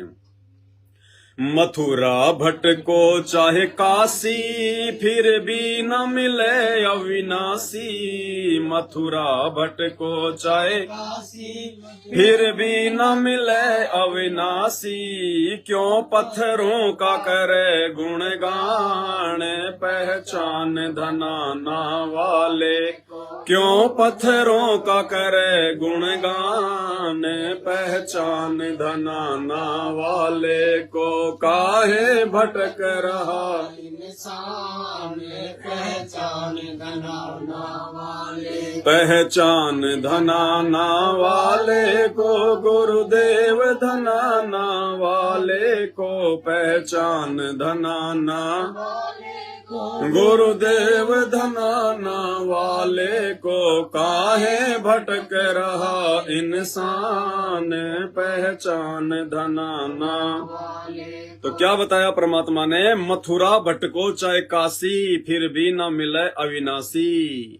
तुम जिन भगवानों के लिए उनके मंदिरों में उन मूर्तियों को, पत्थरों को पूजने के लिए मथुरा और काशी जाते हो, राम और श्री कृष्ण के लिए, कहते हैं वो अविनाशी नहीं है। अविनाशी का मतलब होता है जो कभी जन्म और मरण में नहीं आता, जिसने सबको पैदा किया है। वो अविनाशी भगवान वहां नहीं मिलेगा। वो अविनाशी भगवान वो कबीर भगवान है, और वो कबीर भगवान आज 8 सितंबर 1951 को संत रामपाल जी के रूप में धरती पर प्रकट हो चुका है। इनको सिर्फ पहचानने की जरूरत है, इनको जानने की जरूरत है, और दूर बैठकर उल्टा सीधा बोलने से इनकी पहचान नहीं होगी, और इनसे दूर होते चले जाओगे। इनको पहचानने का धरती पर एक ही तरीका है, जिस तरीके से हमने पहचाना, वो है ज्ञान, सत्संग सुनना। दूसरा कोई तरीका नहीं है। तो कहते हैं मथुरा भटको चाहे काशी, फिर भी न मिले अविनाशी। ये भगवान नहीं मिलेगा, ये जन्म मरण समाप्त करवाने वाला भगवान नहीं मिलेगा मथुरा काशी में। 84 लाख योनियों में गधे कुत्ते सुअर बनकर जो असहनीय कष्ट हम भोगते हैं, उनसे मुक्ति दिलाने वाला ये अविनाशी भगवान मथुरा काशी उन मंदिरों में नहीं मिलेगा, चाहे सिर पटक पटक के मर जाना चाहे। मथुरा भटको चाहे काशी, फिर भी न मिले अविनाशी। क्यों पत्थरों का करे गुणगान, पहचान धनाना वाले को। अरे तू जड़ को पूज रहा है, उन पत्थरों को पूज रहा है, पत्थरों की महिमा कर रहा है। अरे वो जड़ है, ना बोल सकता, ना चल सकता, ना सुन सकता, ना वो सत्संग सुना सकता। और जो चेतन है, जो जिंदा भगवान आया हुआ है, जो सत्संग भी करता है, आशीर्वाद भी देता है, ज्ञान भी देता है, सर्व सुख भी देता है, सौ लाभ भी देता है, उससे तू मुंह फिराए बैठा है, अंत में रोएगा, पछताएगा। जब समय आएगा तेरे ऊपर कोई आपत्ति आएगी तो पत्थर चल के तेरी रक्षा करने नहीं आएगा। रक्षा इनके आशीर्वाद ने करनी, इनकी भक्ति ने करनी है, और इनसे तू पीठ किए बैठा है, बाद में रोएगा। आगे क्या बताया परमात्मा ने? मस्जिद भटको चाहे मंदिर, सतगुरु है घट के अंदर। मस्जिद भटको चाहे मंदिर, सतगुरु है घट के अंदर। ये जगत का तारणहार, पहचान धनाना वाले को। ये जगत का तारणहार, पहचान धनाना वाले को। काहे भटक रहा इंसान, पहचान धनाना वाले को। काहे भटक रहा इंसान, पहचान धनाना वाले को। पहचान धनाना वाले को, गुरुदेव धनाना वाले को। पहचान धनाना वाले को, गुरुदेव धनाना वाले को। काहे भटक रहा इंसान, पहचान धनाना वाले को। काहे भटक रहा इंसान, पहचान धनाना वाले को। मस्जिद भटको चाहे मंदिर, सतगुरु है घट के अंदर। मुसलमान भाई चाहे मस्जिद में कितनी नमाज पढ़ लो, कितने सिजदा कर लो। हिंदू भाई मंदिर में चाहे कितना चढ़ावा चढ़ा दो, कितनी आरतियां कर लो, कितना चाहे दंडवत कर लो। कहते हैं सतगुरु है घट के अंदर। घट यानी ये शरीर, और सतगुरु यानी वो परमात्मा, पूर्ण परमेश्वर। कहते हैं वो तो तेरे अंदर ही बैठा है मेरे भाई, उसको जानने की जरूरत है, पहचानने की जरूरत है, उसको जिंदा करने की जो है वो जरूरत है। तुझे होश में आने की जरूरत है, और होश में कौन लेके आएगा? उस भूल चुके भगवान को कौन याद दिलाएगा? सतगुरु याद दिलाएगा, अपना ज्ञान देके, सत्संग करके सोई हुई आत्मा को जगाएगा। हमारी आत्मा के ऊपर जो काम, क्रोध, लोभ, मोह, अहंकार, जो विकार जम चुके हैं, आत्मा बेहोश पड़ी है इन विकारों के नशे में। उन विकारों को सत्संग की चोट मार मार के सतगुरु जगाएगा, उसको चेतना में लेके आएगा। अन्यथा चाहे कितना ही मुसलमान मस्जिद में धक्के खा लो, और हिंदू चाहे कितना ही मंदिरों में भटक लो, जिंदगी में उसको परमात्मा की प्राप्ति, मोक्ष की प्राप्ति नहीं हो सकती। गधा कुत्ता सुअर बनने से अगले जन्मों में वो नहीं बच सकता। आगे क्या बताया परमात्मा ने? हम ना मुस्लिम ना हिंदू, सब एक पिता के बंधु। हम ना मुस्लिम ना हिंदू, सब एक पिता के बंधु। ये छोड़ के जाति धर्म अभिमान, पहचान धनाना को। छोड़ के जाति धर्म अभिमान, पहचान धनाना वाले को। काहे भटक रहा पहचान धनाना वाले को। काहे भटक रहा इंसान, पहचान धनाना, पहचान धनाना वाले को। गुरुदेव धनाना वाले को। पहचान धनाना वाले को, गुरुदेव धनाना वाले को। काहे भटक रहा इंसान, पहचान धनाना वाले को। काहे भटक रहा इंसान, पहचान धनाना वाले को। हम ना मुस्लिम ना हिंदू, सब एक पिता के बंधु। छोड़ के जाति धर्म अभिमान, पहचान धनाना वाले को। अरे विचार करो, हिंदुओं, मुसलमानों, सिखों, ईसाइयों, बुद्धि पे पत्थर पड़े हैं, बेहोश होके पड़े हो आप लोग।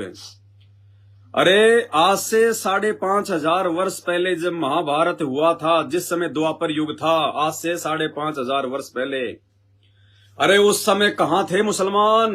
एक भी मुसलमान का नाम बताओ, बताओ कहां थे उस समय सिख? एक भी कोई सिंह का नाम बताओ। कहां थे उस समय ये ईसाई? एक का भी नाम बताओ। हम सब लोग एक ही परमात्मा के बच्चे हैं।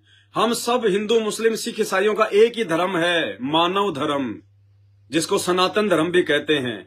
लेकिन सनातन की परिभाषा का ना हिंदुओं को पता, ना मुसलमानों को पता, ना ईसाइयों को पता, ना सिखों का पता। बस झूठा दम भरते हैं हम सनातनी, हम सनातनी। अरे इस पृथ्वी पर जितने भी इंसान हैं वो सारे सनातनी हैं। वो इंसान है इसका मतलब उनकी पीढ़ियां थी, उनके दादा परदादा उनकी पीढ़ियां थी, तभी तो आज उसका जन्म होता हुआ आ रहा है। तो सभी सनातनी है भाई। और जो ये कहते हैं कि हम सनातनी हैं, जैसे हिंदू कहते हैं कि हम सनातनी हैं, तो तेरे कौन सा सनातनी का ठप्पा लग रहा है? दिखा दे जरा। कोई पीठ पे थप्पा लग रहा है क्या? सर में को टाके लग रहे तो खोल के बता दे मेरे भाई कि उसमें कोई सनातन की उसमें कोई मोहर छिपी हो तेरी। किसी को नहीं पता। द्वापर युग में कोई धर्म नहीं था। अगर था तो कोई मायका लाल मुझे, श्री कृष्ण जी की सबसे बड़ी सेना थी उस समय, नारायणी सेना। 56 करोड़ तो उसमें यादव थे और बाकी तो लोगों की गिनती नहीं। यानी पूरे विश्व में द्वापर युग में श्री कृष्ण जी की, द्वारिकाधीश की सबसे बड़ी सेना थी नारायणी सेना। अगर उस समय कोई सिख थे, अगर सिख धर्म था, तो कोई एक ऐसा व्यक्ति उसकी अरबों खरबों की सेना में से एक व्यक्ति का नाम बता दो जिसके आगे जो मतलब सिंह लगता था। बता दो, जोगिंदर सिंह, फलाना सिंह, महेंद्र सिंह, राम सिंह, एक भी व्यक्ति बता दो जिसके नाम के आगे सिंह लगता था। हम मान जाएंगे कि द्वापर युग में सिख धर्म था। अगर द्वापर युग में मुसलमान धर्म था तो श्री कृष्ण जी की सेना में एक भी व्यक्ति बता दो जिसके नाम के आगे खान लगता था, मोहम्मद लगता था, अशरफ लगता था, या कोई अब्दुल्ला लगता था। एक भी व्यक्ति बता दो। द्वापर युग में बता दो। श्री कृष्ण जी की सेना तो छोड़ो, पूरे द्वापर युग का इतिहास ये पुराण आपके पास में रखे हैं। किसी भी पुराण में एक भी व्यक्ति का नाम बता दो जो वर्तमान में मुसलमानों के जो नाम होते हैं उस प्रकार का कोई नाम हो, बता दो। या एक भी व्यक्ति कोई ऐसा बता दो जिसके नाम के आगे कोई सिंह लगता हो।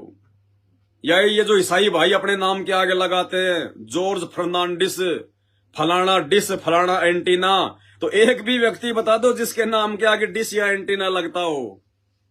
मेरे भाई सीधे साधे नाम थे, ना कोई सिंह लगता था, ना कोई जो है, ना कोई खान लगता था, हैं? ना कोई शर्मा लगता था, ना कोई और ना कुछ जो है मतलब और कुछ लगता था। सीधे सीधे नाम थे। आप ये देखो, जो महापुरुष आज से पहले हुए हैं, जिनके हम लोग महाभारत में नाम सुनते हैं, रामायण में नाम सुनते हैं, उनके सीधे सीधे नाम हुआ करते थे। क्या नाम हुआ करते थे? आप रामायण को देखो, आप रामायण को देखिएगा। रामायण में क्या क्या पात्र हैं? अंगद। क्या नाम है? अंगद। अंगद के नाम के आगे कभी सिंह लगता था? अंगद सिंह कभी आपने सुना है? अंगद खान लगता था। जामवंत, जामवंत के नाम के आगे उसकी कोई जाति, कोई धर्म, कोई नाम आपने सुना कभी? कितनी बार रामायण देखी आपने? जामवंत के नाम के आगे कोई सिंह लगता था, जामवंत सिंह, या फलाना चौधरी, फलाना ठाकुर साहब। जामवंत के आगे कोई नाम दिखाई दिया आपने? नहीं। हनुमान जी के नाम के आगे कोई लगा? हनुमान चौधरी, हनुमान जाट, हनुमान यादव, हनुमान सिंह, हनुमान सिंह तोमर, नहीं लगता था ना? या हनुमान खान, या हनुमान मोहम्मद, हनुमान अब्दुल्ला, नहीं लगता था ना? रावण का नाम देख लो, रावण के आगे लगा कभी? रावण खान, रावण यादव, रावण शर्मा, रावण चंद्र, रावण सिंह। या रावण के जो 1 लाख जो बेटा बेटी थे, इंद्रजीत, मेघनाथ, अक्षय कुमार, उसकी बहन जो थी मतलब सरफनखा, कोई जाति लगती थी उनके आगे? ऐसा कोई नाम कोई सुना आपने? श्री रामचंद्र जी के और भी भाई थे, उनके नाम के आगे सिंह लगता था, खान लगता था। राजा दशरथ के आगे लगता था, उसके दादा परदादाओं के नाम के आगे कभी आपने जो सुना क्या? अरे भाई ये सब बनावटी बातें हैं। आगे चल के हमारे समाज को, इंसानों को वर्ण व्यवस्था के आधार पर यानी काम काज के आधार पर उनको 4 वर्णों में बांटा गया था। ब्राह्मण वर्ग, क्षत्रिय वर्ग, वैश्य वर्ग और ये शूद्र वर्ग।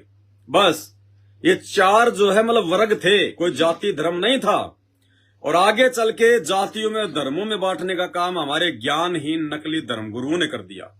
एक दूसरे के साथ में राग द्वेष ईर्ष्या रखना शुरू कर दिया और कोई लेना देना नहीं था। मेरे भाई इन सब बातों का ध्यान रखना। तुम झूठे इस बहम में पड़े हो कि हम मुसलमान हैं, हम सर्वश्रेष्ठ हैं, तो दिखा दो कौन सा ठप्पा लग रहा है तुम मुसलमानों के।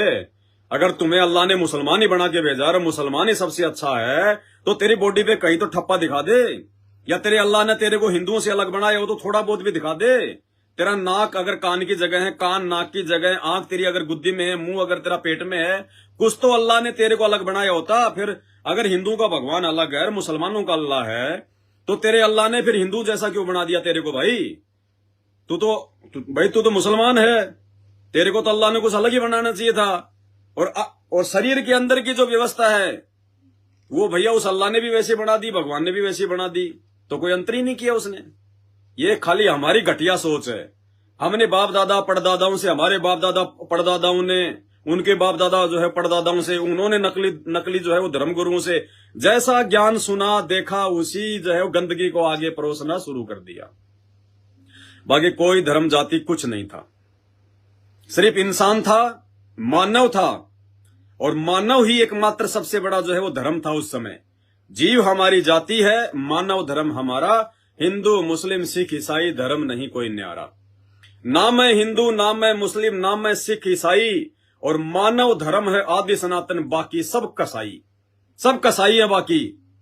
कोई मारने पीटने से कोई पीछे नहीं हटता, उल्टे सीधे काम करने से, चोरी जारी भ्रष्टाचार व्यभिचार मिलावट करने से कोई पीछे नहीं हटता, लड़ाई झगड़ा करने से कोई पीछे नहीं हट रहा।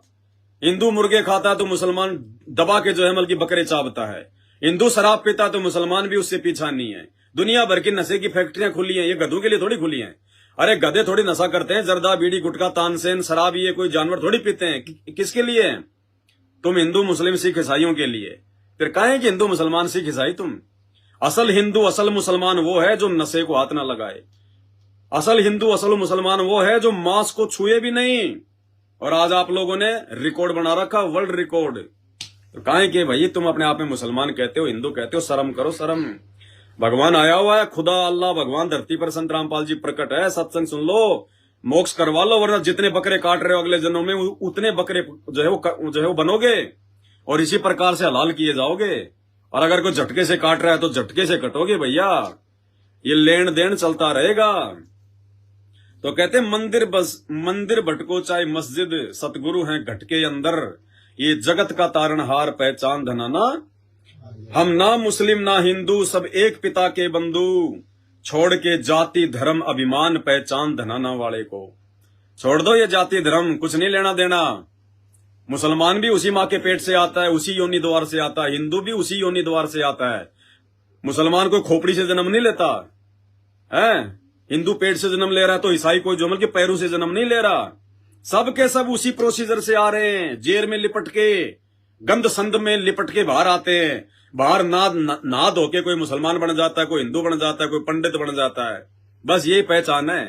अरे कोई मुसलमान की कोई लड़की अगर किसी से गैर संबंध बना ले और वो कंवारी है, उसके पेट में जो की बच्चा आ जाए और वो सोचे कि बच्चे को मैं मारूंगी नहीं, लेकिन उसको पैदा होने के बाद मैं कहीं छोड़ दूंगी, ऐसे बहुत सारे केस हैं। हिंदू मुसलमान सिख ईसाई चारों धर्मों में ना जाने कितनी लड़कियां शादी से पहले शारीरिक संबंध बना के बच्चे पैदा जो है वो कर करके छोड़ देती हैं। अखबारों में आए दिन आती है। अब कोई मुसलमान घर की लड़की है, बच्चा पैदा करके कहीं छोड़ के चली गई हिंदुओं की कॉलोनी में। अब बताओ भाई साहब, अब उस बच्चे को आप क्या कहोगे? हिंदू कहोगे, मुसलमान कहोगे, सिख कहोगे, ईसाई कहोगे? कौन सा धर्म दोगे? अरे कौन सा धर्म है?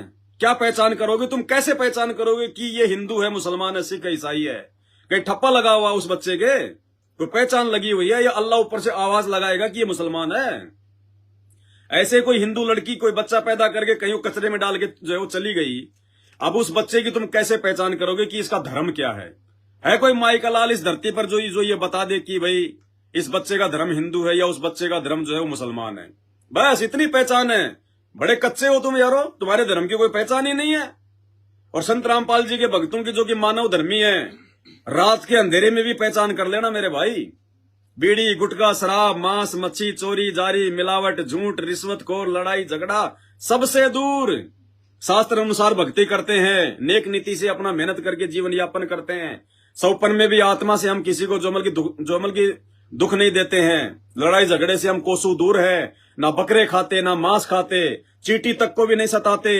अगर देश का प्रधानमंत्री तो छोड़ो, देवताओं का राजा इंद्र भी धरती पर आकर ये कह दे कि भाई संत रामपाल जी के भगत ये चींटी जो अपने रास्ते रास्ते जा रही है, ये चींटी जो अपने रास्ते से जा रही है, तू इसके आगे अपनी उंगली रख दे, बस इतना काम कर दे, इसको मारना नहीं, छेड़ना नहीं। ये चींटी के आगे तू अपनी ये उंगली रख दे ताकि आगे ना जा सके। तो भाई साहब सबसे पहले तुम थूकेंगे कि भैया देवताओं के राजा इंद्र, तेरी इंद्र की जो पदवी है, जो तेरा राजपद है, जो तू चींटी के आगे उंगली रखने के कारण कह रहा कि मैं तुम्हें अपना ये मतलब राजपद दे दूंगा अगर तू चींटी के आगे अपनी उंगली भी रख देगा तो सबसे पहले तुम थूकेंगे कि हम थूकते हैं तेरे इस इंद्र के राज पर, हम थूकते हैं तेरी इस इंद्र की जो है वो पदवी पे, नहीं चाहिए हमें। वो चींटी नहीं है, वो परमात्मा की बच्ची है, वो परमात्मा की आत्मा है। और अगर उसको बेवजह हमने दुखी किया, परेशान किया, तो मेरे भाई क्या सजा मिलेगी उस अल्लाह की तरफ से। ये सुनी नहीं है, ये अकेली मत समझ लेना, ये ना समझना कि इसका कोई धनी नहीं है, इसका धनी वो परमात्मा है। समय आने पर हिसाब किताब लेगा तिल तिल का। देश का राष्ट्रपति प्रधानमंत्री आके कह दे कि भाई संत रामपाल जी के मानव धर्मी भगत, हाँ जी बोलो जी प्रधानमंत्री जी, बोलिए क्या काम है। हम यो आ गए, प्रधानमंत्री जी आ गए, बैठो बैठो, ये करो रो आ गए। ऐसे प्रधानमंत्री 50 डोलते हैं आगे पीछे 50। संत रामपाल जी ने अपने भक्तों को वास्तविकता से परिचित करा दिया कि बेटा ये तो बेगार कर रहे हैं। अरे एक हरि की भक्ति बिन राजा गधा होए, माटी लदे कुमार की घास न डाला कोई। बेटा आज भले वो देश का राष्ट्रपति है, प्रधानमंत्री है, अगर उसने तेरे गुरु की शरण ग्रहण नहीं की, अगले जन्म में गधा बनेगा। तो ऐसे गधों की क्या इज्जत करना। ठीक है, प्यार से बोलना, बैठाना, चाय पानी पिलाना हमारा जो फर्ज है, लेकिन औरों की तरह नहीं कि अगर कोई छोटा मोटा कोई नेता अभिनेता आ गया तो पता नहीं, या समझोगे मेरे पास तो ब्रह्मा विष्णु महेश आ गए। अरे कुछ नहीं है, वो तो अगले जन्म में गधे बनेंगे। वो संत रामपाल जी के भक्तों के पैर के नाखून के बराबर भी नहीं है। और वो प्रधानमंत्री अगर कह दे कि पवन दास मैं बीड़ी पी रहा हूं, मेरे को एक माचिस पकड़ा दे यार, तो भाई साहब हम माचिस तो छोड़ो, माचिस की तिल्ली भी नहीं पकड़ा सकते। भले वो अपना प्रधानमंत्री का पद ही हमें क्यों ना दे दे। नहीं चाहिए भैया तेरा पद अपनी जेब में रखे, तेरा पद तेरे को मुबारक। ऐसा पद हमें नहीं चाहिए जिसके कारण से अगले जन्म में हम गधे बनेंगे। ये खासियत केवल संत रामपाल जी के भक्तों में मिलेगी, जो ना बिकेंगे ना झुकेंगे। बाकी दुनिया तो 5-5 रुपए के लिए लोगों का जो है मर्डर कर देती है, 5-5 रुपए के लिए। तो भैया एक बार इस मार्ग में आके देखो, जुड़ के देखो, भगवान की शक्ति, भगवान की पावर तुम्हारे साथ में हो जाएगी। उसके बाद ये हिम्मत मिलती है, वैसे हिम्मत नहीं मिल सकती। वैसे तो आदमी भाई भाई का खून कर देता है एक दूसरे की बातों में आके। तो कहते हम ना मुस्लिम ना हिंदू, सब एक पिता के बंधु, छोड़ के जाति धर्म अभिमान, पहचान धनाना वाले को। फिर आगे क्या बताया, जप कर ले चाहे तप कर ले, चाहे जल गंगा से भर ले। जप कर ले चाहे जल गंगा से भर ले, तेरे सर लटके तलवार, पहचान धनाना वाले को। तेरे सर लटके तलवार, पहचान धनाना वाले को। पहचान धनाना वाले को, गुरुदेव धनाना वाले को। पहचान धनाना वाले को, गुरुदेव धनाना वाले। काहे भटक रहा इंसान, पहचान धनाना वाले को। काहे भटक रहा इंसान, पहचान धनाना। क्या बताया, जप कर ले चाहे तप कर ले, चाहे जल गंगा से भर ले, तेरे सर लटके तलवार, पहचान धनाना वाले को। भाई कितने जप कर ले, कितने तप कर ले, कितने राम राम हरे राम, राधे श्याम, ओम नमः शिवाय, ओम भगवते नमो शिवाय, कितना चाहे तू जो कलमा पढ़ ले, कितनी नमाज कर ले, कितना कुछ कर ले, जब तक संत रामपाल जी की पहचान नहीं करेगा तब तक तेरी सारी जब तक साधना व्यर्थ है। क्यों? क्योंकि ये शास्त्रों के विरुद्ध है, धर्मशास्त्रों के विरुद्ध है। और भैया धर्मशास्त्रों के विरुद्ध चाहे कितने नाम जाप कर लो, कितना कुछ कर लो, उनका 1% भी लाभ नहीं है। चाहे जल गंगा से भर ले, चाहे गंगा जी का कितना ही जल पी ले, चाहे गंगा जी के किनारे पे मकान बना के रह ले, कितना ही तू चाहे सुबह शाम चाहे गंगा जी का वो जल पी, तेरी मुक्ति नहीं है। अरे तू तो महीने 2 महीने साल 6 महीने में एक बार नहाता होगा, जो है गंगा जी में जाके डुबकी मारता होगा। अरे गंगा जी का खुद का बेटा भीष्म पिता गंगा पुत्र, उसकी कितनी भयंकर दुर्गति हुई, उसका मोक्ष नहीं हुआ। गंगा जी अपने बेटे भीष्म पितामह की मुक्ति नहीं कर पाई, महाभारत के युद्ध में तीरों के सैया पे भुगत भुगत के मरा। तो तेरे भाई साल 2 साल में कावड़ लाने से, गंगा जी में डुबकी लगाने से तेरा मोक्ष कहां से हो जाएगा? थोड़ा बहुत तो विचार कर भोले आदमी। कहते हैं जब कर ले चाहे तब कर ले, चाहे जल गंगा से भर ले, तेरे सर लटके तलवार पहचान धनाना वाले को।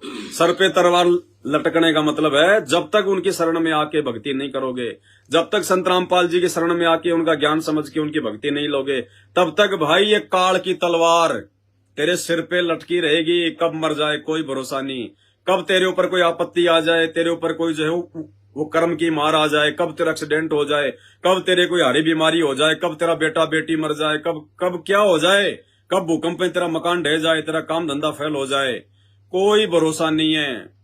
तेरे को केवल तेरा संस्कार मिलेगा, यानी पिछले जन्मों में जैसी तूने भक्ति की है वैसा ही तेरे को परिणाम मिलेगा। परमात्मा की तरफ से तेरे को कोई विशेष लाभ नहीं मिलेगा। फिर क्या बताया मालिक ने आगे, चाहे राम जपो हनुमान जपो, चाहे राधे राधे श्याम जपो, चाहे राम जपो हनुमान जपो, राधे राधे श्याम जपो, तू भूल गया करतार पहचान धनाना वाले, तो भूल गया करतार पहचान धनाना वाले को, पहचान धना सान पहचान धनाना वाले को, काहे भटक रहा इंसान पहचान धनाना वाले को, गुरुदेव धनाना वाले को, पहचान धनाना वाले को, गुरुदेव धनाना वाले को, काहे भटक रहा इंसान पहचान धनाना वाले को, काहे भटक रहा इंसान पहचान धनाना वाले को। चाहे राम जपो हनुमान जपो, चाहे राधे राधे श्याम जपो, तू भूल गया करतार पहचान धनाना। श्री रामचंद्र जी, दशरथ पुत्र श्री रामचंद्र जी का राम राम राम राम नाम जपने का किसी भी शास्त्र में, रामायण में भी अगर कोई माई का लाल दिखा दे कि राम राम राम राम जपने से मुक्ति होगी, या राम राम राम राम कोई भक्ति का कोई मंत्र है, वेदों से गीता जी से कोई भी माई का लाल, चारों शंकराचार्य भी आ गए उसमें, अगर साबित कर दे, ये पवनदास उसकी टांग के नीचे से निकल जाएगा। मैं अपने गुरुदेव भगवान के दिए ज्ञान आधार से बोल रहा हूं। उन्होंने बिल्कुल दाना दाना गिना दिया शास्त्रों को, हम भक्तों को। अरे खुद जो रामायण है, कौन सी रामायण हो, घट रामायण, हाथ रस वाले जो तुलसीदास जी ने रामायण लिखी है, घट रामायण है, उस रामायण में खुद लिखा हुआ कि जो व्यक्ति राम राम राम राम जाप करेगा उसकी तो दुर्गति होगी, दुर्गति। और वास्तव में होगी, क्योंकि जब खुद श्री रामचंद्र जी की भी त्रेता युग में दुर्गति हुई, नारद ऋषि का श्राप भोगने के लिए धरती पर आया, 11,000 वर्ष तक अपनी पत्नी का वियोग भोगा, उसके परिवार का पूरा खानदान उसकी आंखों के सामने समाप्त हो गया, और अंत में सरयू नदी में जाके छलांग मार के आत्महत्या करके श्री रामचंद्र जी मरे। जिसको हमारे धर्मगुरु कहते हैं कि जल समाधि ले ली, जल समाधि ले ली, तुम लेके दिखाओ जल समाधि। जल में डूब के मरे, छलांग मार के दुखी होके, क्योंकि नारद जी का श्राप लगा हुआ था। अब ये बातें अगर ये धर्मगुरु अगर इन कथाओं में बताएं तो फिर इनको चढ़ावा कौन चढ़ाएगा, रामायण कौन सुनने जाएगा? तो इनकी तो मजबूरी है बढ़ा चढ़ा के बोलना। हकीकत ये है, चाहे राम जपो चाहे श्याम जपो, चाहे राम जपो चाहे हनुमान जपो। अब हनुमान जी की भक्ति का तो किसी शास्त्र में कोई विधान ही नहीं है, ये तो दुनिया फालतू में बेचारे को पकड़ के ला रही है, कोई विधान ही नहीं है हनुमान जी की भक्ति का। तो भगत था बेचारा, अरे वो तो खुद बेचारा श्री रामचंद्र जी की भक्ति करता था, और हनुमान जी ने कभी भी राम राम राम राम नहीं जपा। किसी भी शास्त्र में प्रमाण है तो दिखा दो, कोई रामायण में दिखा दो कि वो राम राम जपा करते थे क्या? अरे श्री रामचंद्र जी तो ओम मंत्र जपा करते थे, ओम। और खुद ये श्री राम और श्री हनुमान दोनों ओम मंत्र का जाप किया करते थे। और ओम मंत्र का जाप हनुमान जी रामचंद्र जी से मुलाकात होने से जो है पहले भी नाम जपा करते थे। हनुमान जी की श्री रामचंद्र जी से जब तक तो मुलाकात भी नहीं हुई थी, वो तो सुग्रीव वाले मैटर में आपस में मिले थे, उनका समझौता उन्होंने जो है वो करवाया था। जिस समय तक हनुमान जी श्री रामचंद्र जी से मिले भी नहीं थे, उस समय श्री हनुमान जी ओम नाम जाप किया करते थे। अब क्या पता इन नकली धर्मगुरुओं को, ये संत रामपाल जी ने बता रखी सारी बातें, उनके सत्संग सुनो। हनुमान जी तो खुद बेचारा भगत था, उसने कब कहा कि मेरी भक्ति करो, मैं भगवान हूं, या भगत की भक्ति करनी चाहिए? इतनी भी बुद्धि नहीं हमारे अंदर। अरे ऑपरेशन करेगा डॉक्टर, और हम लोग जो है कंपाउंडर के पैर पकड़ के बैठे हैं कि कंपाउंडर करेगा, कंपाउंडर करेगा, जिंदगी में नहीं करेगा, उल्टी सीधी कैंची घुसेड़ देगा, मरोगे अकाल मौत। तो कहते हैं चाहे राम जपो, हनुमान जपो, चाहे राधे राधे श्याम जपो। अभी राधे राधे श्याम बताओ क्या है ये? और राधे राधे बेचारी पूरी जिंदगी वो राधा रोती रही, बिलखती रही, और राधा पूरी जिंदगी बेचारी श्याम जी से नहीं मिल पाई, श्री कृष्ण जी से नहीं मिल पाई, उसकी श्री कृष्ण जी से शादी करने की मनसा अधूरी रह गई। अब वो राधा हमारे को श्याम से मिला देगी जो खुद नहीं मिल पाई बेचारी। ये सब बनावटी बातें, झूठी बातें सारी। जिसके मन में आ गया, लगा के तेल नवरत्न दाढ़ी काली करके बैठ गया, हमने सोच लिया बाबा जी है, और बाबा जी जो मंत्र दे दे राधे राधे राधे राधे। अगर वो राधे राधे सही है तो दूसरा फिर हरे राम दे रहा, फिर वो क्या है? तीसरा और ही मंत्र दे रहा है, ओम नमो भागवते, ओम नमो भागवते।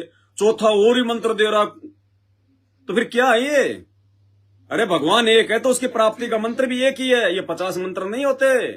तो जिसकी डफली उसका राग जो मन में आया उठा लिया, दान दक्षिणा आने लग गई, बढ़िया बैठ के खाने लग गया, 20-50 चेले चपाटे हो गए, 2-4 सेवादार हो गए, दुनिया की भीख से उनका गुजारा चल रहा है। बाबा जी बन गए, बाबा जी बन गए। आजकल यूट्यूब का जमाना है, दुनिया भर के वीडियो बना बना के, शॉर्ट वीडियो बना बना के डाल दो आप, और हमारे जैसे मूर्ख उनको फेमस कर देते हैं, लेना एक देना दो। ये हाल है दुनिया का वर्तमान में। भक्ति के कोई निकट भी नहीं है संत रामपाल जी के अलावा। तो कहते हैं राम जपो, चाहे हनुमान जपो, चाहे राधे राधे श्याम जपो, तू भूल गया करतार। असली भगवान को तो भूला हुआ बैठा है, असली परमात्मा को। अरे इस परमात्मा की भक्ति करो। संत रामपाल जी जो भक्ति बताएंगे, जो मंत्र बताएंगे, वो है असली मोक्ष मंत्र, उनसे होगा उद्धार। बाकी तो ना तो राधे राधे का मोक्ष हुआ, ना श्याम जी का मोक्ष हुआ, ना हनुमान जी का मोक्ष हुआ। हनुमान जी तो वर्तमान में मानव जन्म ले चुका होगा या मानव जन्म लेगा, क्योंकि हनुमान जी को तो जो है त्रेता युग में मुनिंदर ऋषि के रूप में संत रामपाल जी मिल गए थे। संत रामपाल जी ने हनुमान जी को वास्तविकता बताई कि तू जिस राम के पीछे लग रहा है, ये तो 18 करोड़ बार ये मर चुका है, जन्म ले चुका है, जन्म मरण में है बेटा, ये तेरी मुक्ति नहीं कर पाएगा। इसकी खुद की मुक्ति नहीं है, खुद ये 84 में जाता है, गधा कुत्ता सुअर बनता है। इसकी भक्ति से तेरी मुक्ति कहां हो जाएगी? और देख आज तेरे को इसने क्या सिला दिया। तू इसके लिए जो है कुर्बान हो रहा था। माँ, तूने राम रावण युद्ध में लाखों लोग मार दिए तूने इस रामचंद्र और सीता के लिए। और देख अब तेरे को कैसे बल्कि ताना मार के तेरे को निकाल दिया, क्योंकि अंतिम समय में हनुमान जी दुखी होके अयोध्या छोड़ के जंगल में चले गए थे, क्योंकि सीता जी ने उनको जो बल्कि ताना मार दिया था। जब रामचंद्र जी ने उनको मोतियों की माला भेंट करी और हनुमान जी भगत थे बेचारे, वो माला को फोड़ फोड़ के देखने लगे, तो लोगों ने कहा कि तुम क्या देख रहे हो ये? तो उन्होंने कहा कि मैं ये देख रहा हूं कि इसमें मेरे मेरे मेरे श्री रामचंद्र जी हैं या नहीं, अगर नहीं है तो मेरे कोई काम की नहीं। यानी वो तो बेचारा भगत था, वो तो स्वामी भगत था। साधु संतों के क्या काम के सोने चांदी हीरे मोती मालाएं। तो जब सीता को इस बात का जो है वो मालूम हुआ, तो सीता ने कहा, रे हनुमान तेरी बुद्धि भ्रष्ट हो गई। अरे इतनी कीमती मोतियों की माला तेरे को मैंने भेंट करी, तूने इसको फोड़ दिया। रहा तू बंदर का बंदर, मतलब बेचारे की बेइज्जती कर दी पूरी सभा के सामने। हम जिसको भगवान मान के पूज रहे हैं, जिसका हनुमान चालीसा पढ़ते हैं, वो सीता ने क्या कहा कि रहा तू बंदर का बंदर। उसी बात से हनुमान जी दुखी होके अयोध्या छोड़ के जंगल में निकल गए थे। फिर वहां उनको मुनिंदर ऋषि के रूप में वो कबीर भगवान सतगुरु रामपाल जी मिले और अपनी आंखों से उनको सतलोक दिखाया, उनको दिव्य दृष्टि दी। उसके बाद में हनुमान जी को यकीन हुआ कि ये रामचंद्र तो नकली रामचंद्र है भाई, असली राम तो ये है जो मेरे सामने बैठा है, जिसने दाना दाना गिन दिया शास्त्रों का। उसके बाद हनुमान जी को परमात्मा ने नाम दीक्षा दी और हनुमान जी ने फिर वही मंत्र जाप किए, जो मंत्र फिर उन्होंने ओम ओम में जो है वो छोड़ दिया। फिर जो मंत्र उनको मुनिंदर ऋषि के रूप में सतगुरु रामपाल जी भगवान ने दिए, वही मंत्र हनुमान जी ने जाप किए। और वर्तमान में या तो हनुमान जी का जन्म हो चुका होगा या जन्म होगा। ये हिस्ट्री है रियल। संत रामपाल जी के सत्संग सुनो तब समझ में आएंगी ये बातें। लग गए हनुमान जी के पीछे, क्या देगा तुम्हें? हनुमान जी बेचारा खुद एक लोटे और लंगोटे में रहा करता था, तुम्हें क्या देगा? अरे जो देने वाला उसकी भक्ति करो। बाबाओं के बाबा सतगुरु रामपाल जी भगवान की उस कबीर भगवान की। आगे मालिक कह रहे हैं, तेरे बढ़ रही हारी बीमारी, भटके डॉक्टर सरकारी, तेरे बढ़ रही हारी भटके डॉक्टर सरकारी, तेरा घर बन गया शमशान, पहचान धनाना को, तेरा घर बन गया शमशान, पहचान धनाना वाले को, पहचान रहा इंसान, काहे भटक रहा इंसान, पहचान धनाना वाले को, पहचान धनाना वाले को, गुरुदेव पहचान धनाना वाले को, गुरुदेव धनाना वाले को, काहे भटक रहा इंसान, पहचान धनाना वाले को, काहे भटक रहा इंसान, पहचान धनाना वाले को। क्या बताया परमात्मा ने, तेरे बढ़ रही हारी बीमारी, भटके डॉक्टर सरकारी, तेरा घर बन गया शमशान, पहचान धनाना वाले को। अरे भक्ति करते करते भी 90% हिंदू समाज, मुस्लिम समाज, सिख समाज, ईसाई समाज बीमारियों से ग्रस्त है, रोग से ग्रस्त है, हॉस्पिटल भरे पड़े हैं। क्यों भाई? अरे फिर कौन से दिन के लिए भक्ति कर रहे हो? अरे ये भगवान, ये देवी देवता अगर हारी बीमारी में भी, संकट के समय में भी काम नहीं आएंगे तो क्या खेत में हल जोतने के काम आएंगे? कौन से दिन के लिए उनको लड्डू जलेबी, उनको खीर का भोग लगा रहे हो? क्यों उनको पाल रहे हो? कौन से दिन काम आएगा? फिर भक्ति क्यों की जाती है? भक्ति आदमी इसीलिए करता है, चाहे हिंदू हो, मुसलमान, सिख हो, ईसाई हो, कि मेरा शरीर जो है वो निरोगी रहे, मेरे शरीर में कोई रोग ना आए परमात्मा, क्योंकि प्रथम सुख निरोगी काया। मेरे घर परिवार में कोई आपत्ति ना आवे, मेरे काम धंधे में कोई संकट ना आवे, मेरा जीवन अच्छे से चले, मेरा निर्वाह अच्छे से चले। इसलिए तो भक्ति करते हैं। इसलिए तो लोग इतनी इतनी पैदल यात्राएं करते हैं, बड़ी बड़ी दूर जाते हैं, चढ़ावा चढ़ाते हैं, इसीलिए। और ये सब कुछ करते करते भी चारों धर्मों के लोगों की जो है वो दुर्गति हो रही है। ना मुसलमानों को हरी बीमारी से कोई राहत मिलती है, ना हिंदुओं को मिलती है, ना ईसाइयों को, ना सिखों को। क्यों भाई? और सबसे बड़ी आंखें हमारी उस समय फूट जाती है जिन लोगों को हम अपना गुरु बना के बैठे हैं, जिनसे हम भक्ति ले रहे हैं, और वो खुद बीमार, वो खुद कैंसर के रोगी। वो प्रेमानंद जी महाराज कहाँ रहता है, मथुरा में या वो बनारस में? अरे खुद कैंसर का रोगी, रो रो के अपनी बातें बताता है, किडनियां उसकी फैल। जो व्यक्ति अपनी खुद की किडनियां ठीक नहीं कर पा रहा, अपना कैंसर का रोग ठीक नहीं कर पा रहा, डॉक्टरों से इंजेक्शन लगवा के वो दर्द से वो चिल्लाता है, वो कहता है कि मेरी जुकाम एक बार लग जाती है, महीने भर ठीक नहीं होती, और फिर भी तुमने उसकी पूंछ पकड़ रखी है कि ये हमें मोक्ष दिला देगा। अरे खुद वो अपनी बीमारी से तो मोक्ष प्राप्त नहीं कर रहा। एक वो रितेश्वर महाराज जो सिर पे बढ़ा के चोटा 5-10 किलो का बालों का है, वो कैंसर का रोगी, वो आए दिन हॉस्पिटल में पड़ा रहता है, और फिर भी हम हिंदू पीछे लग रहे हैं, बाबा जी बाबा जी। अरे बाबा जी खुद अपना रोग नहीं भगा पा रहा, खुद बाबा जी अपने रोग से मुक्ति प्राप्त नहीं कर पा रहा, तेरा जन्म मरण का मुक्ति कहां से करा देगा? अंधे हो रहे, अंधे। बिना सतगुरु के सत्संग सुने ये हमारा मोतियाबिंद नहीं हटेगा। और इतिहास उठा के देख लो, इतिहास उठा के देख लो, जितने भी सनातनी साधु संत आज से पहले हुए हैं, सबकी दुर्गति से मौत हुई है। बड़े बड़े सबकी दुर्गति से मौत हुई है। आदि शंकराचार्य से लेकर जितने भी साधु संत महात्मा जो सनातन धर्म में हुए हैं, एक का भी इतिहास उठा के देख लो, कोई रोग से मरा है तो कोई कैसे मरा है, सबकी दुर्गति से मौत हुई है। क्योंकि भाई उनके पास में सही भक्ति नहीं थी, उनके पास में शास्त्रों के अनुसार भक्ति नहीं थी, उनके पास अपनी खुद की वो पिछले जन्म की बैटरी चार्ज थी, भक्ति थी। उस आधार से उन्होंने अपने वचन से जो है वो किसी का नुकसान कर दिया तो किसी को लाभ दे दिया, जिसको लाभ दे दिया वो उसका चेला बन गया, उसके चढ़ावा जो है वो चढ़ाने लग गया, और अंत में उनकी खुद की बाबाओं की दुर्गति से मौत हुई है। खुद की दुर्गति से मौत है। अरे जब श्री रामचंद्र जी की दुर्गति से मौत हुई, सरयू नदी में डूब के मरा, छलांग लगा के मरा। अंत में श्री कृष्ण जी की दुर्गति से मौत हुई, पैर में जहरीला तीर लगा, हाय हाय करके मरा। तो भाई फिर साधु संत महात्माओं की तो औकात क्या है? वो तो उनसे बड़े नहीं हो सकते।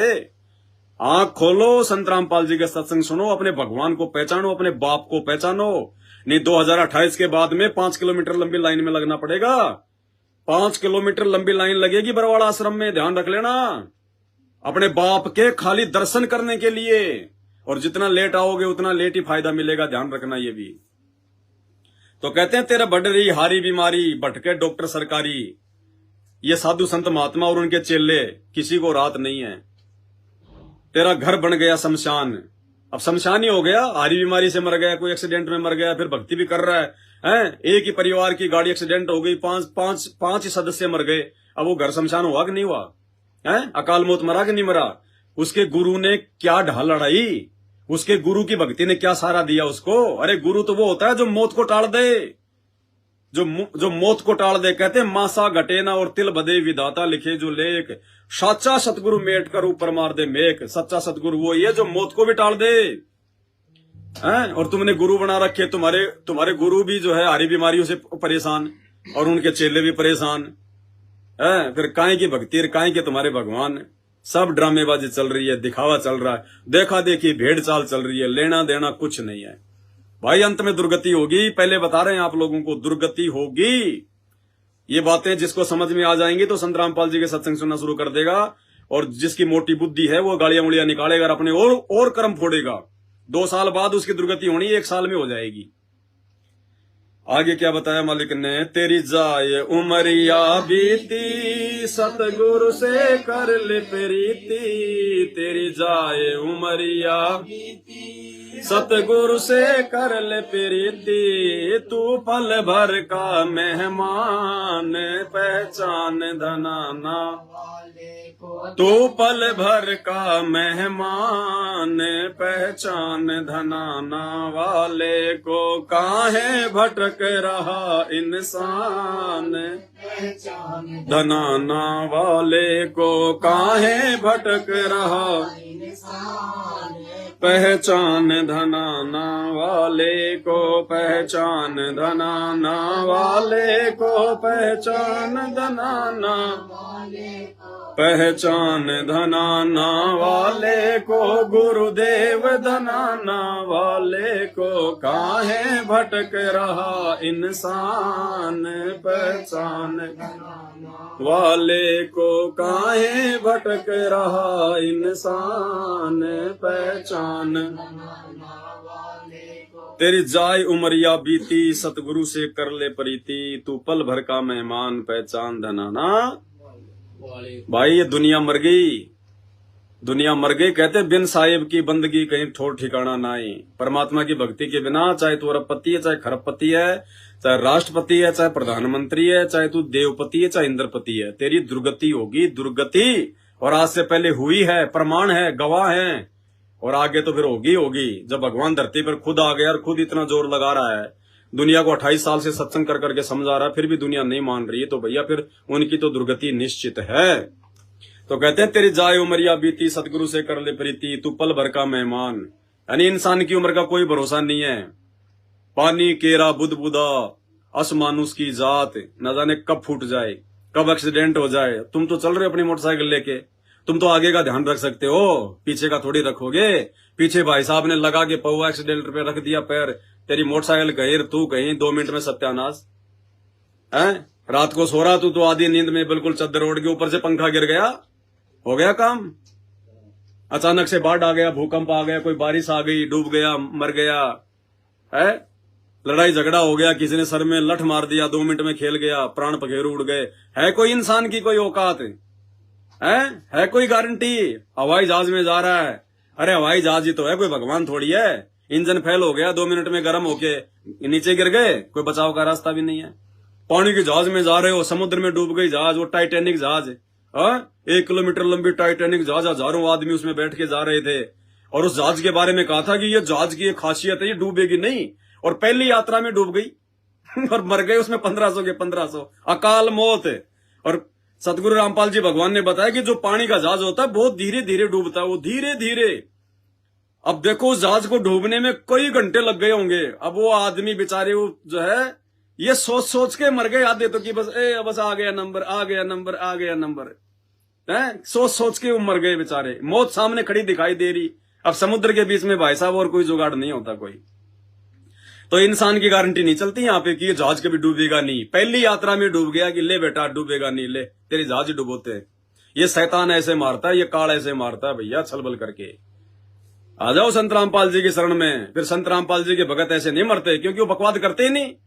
वो जहाजों में घूमने जाते नहीं। जहाज में जाएंगे तो अपने किसी काम से जाएंगे, और काम से जाएगा या अपने किसी मतलब सत्संग सुनने के लिए जाएगा, तो फिर भगवान साथी होता है उसका। संत रामपाल जी के भगत कुल्लू, मनाली, ऊटी, शिमला, फूटी है, मगर फगर ये देखने नहीं जाते।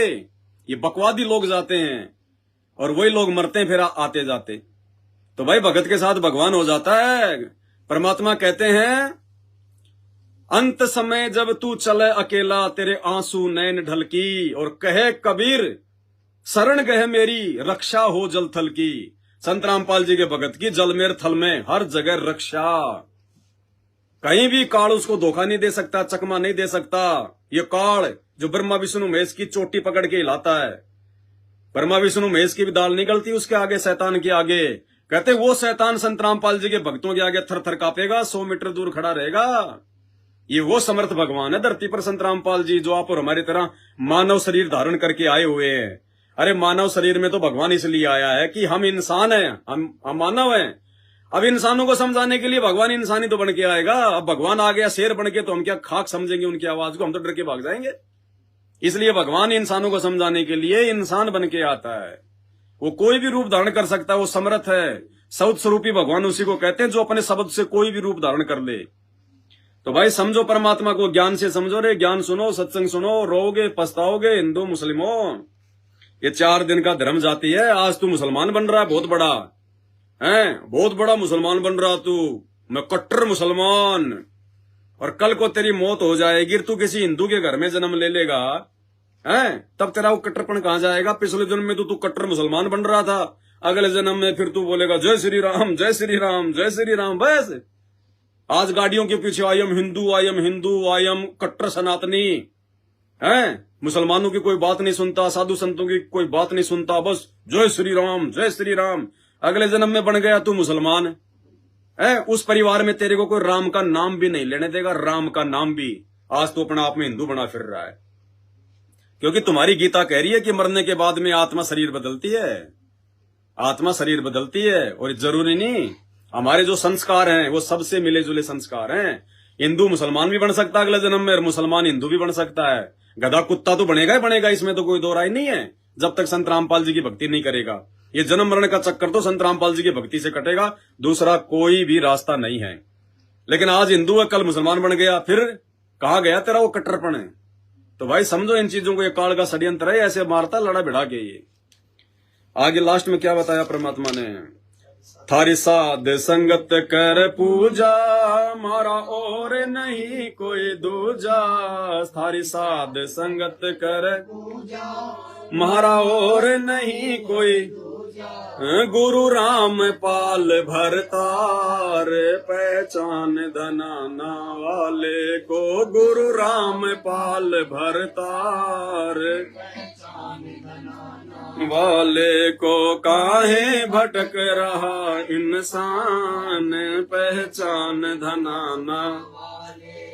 काहे भटक रहा इंसान, पहचान धनाना वाले को। पहचान धनाना वाले को, पहचान धनाना वाले को। पहचान धनाना वाले को, गुरुदेव धनाना। काहे भटक रहा इंसान, पहचान धनाना वाले को। काहे भटक रहा इंसान, पहचान धनाना वाले को। तो भाई पहचानो धनाना वाले को। ये सतलोक का राजा है, राजाओं का राजा, शहंशाहों का शहंशाह है।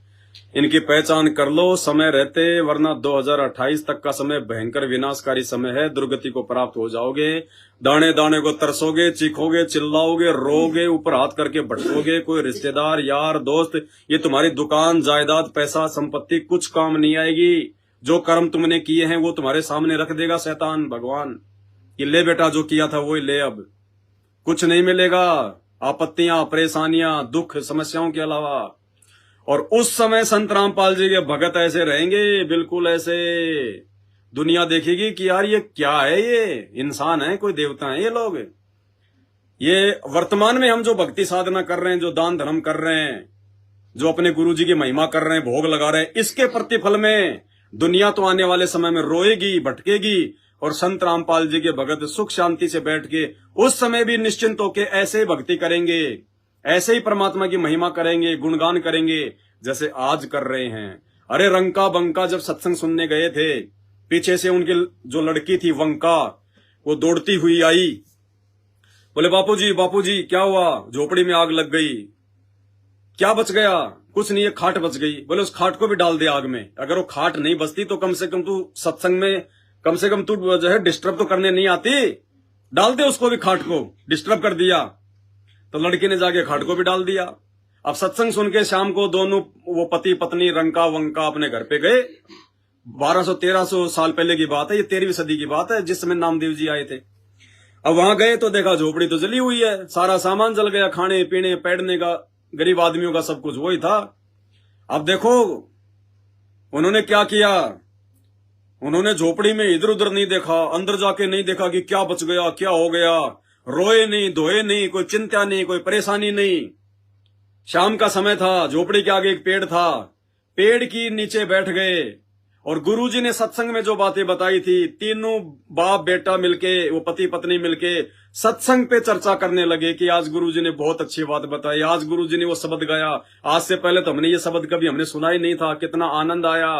वो शब्द गाने लग गए, गुरुजी की महिमा करने लग गए, हमारे गुरुजी कितने बड़े, हमारे गुरुजी जो है कितना बल्कि सुख देते हैं, कितना अच्छा जो है सत्संग करते हैं। ये बातें करते करते उनको नींद लग गई। ये हम भक्तों के लिए, वर्तमान में जो संत रामपाल जी के भगत है उनके लिए ये एक जो मतलब वो शिक्षा है कि छोटी छोटी बातों में मनमुटाव करना, राग द्वेष करना, अपने गुरुजी में दोष देखना, छोटी मोटी कोई लाभ हानि हो गई है तो उसमें जो है मतलब दुखी हो जाना। ये गुरुजी एग्जाम्पल दे रहे कि नालायको, आज तो तुम्हारे लिए मैंने सत्संगों के भंडार खोल दिए, टेक्नोलॉजी दे दी, विज्ञान दे दी, इंसान को दिमाग दे दिया, इतने साधन बना दिए, 24 घंटे कान के मोबाइल लगा के सुनो, टीवी चैनल बना दिए, सब कुछ बना दिए। और रंका बंका तो कभी साल 6 महीने में सत्संग सुनते थे जब कभी परमात्मा वहां पे जाया करता था। और उनको भी इतना धैर्य, इतना विश्वास अपने गुरुदेव पर था उनको।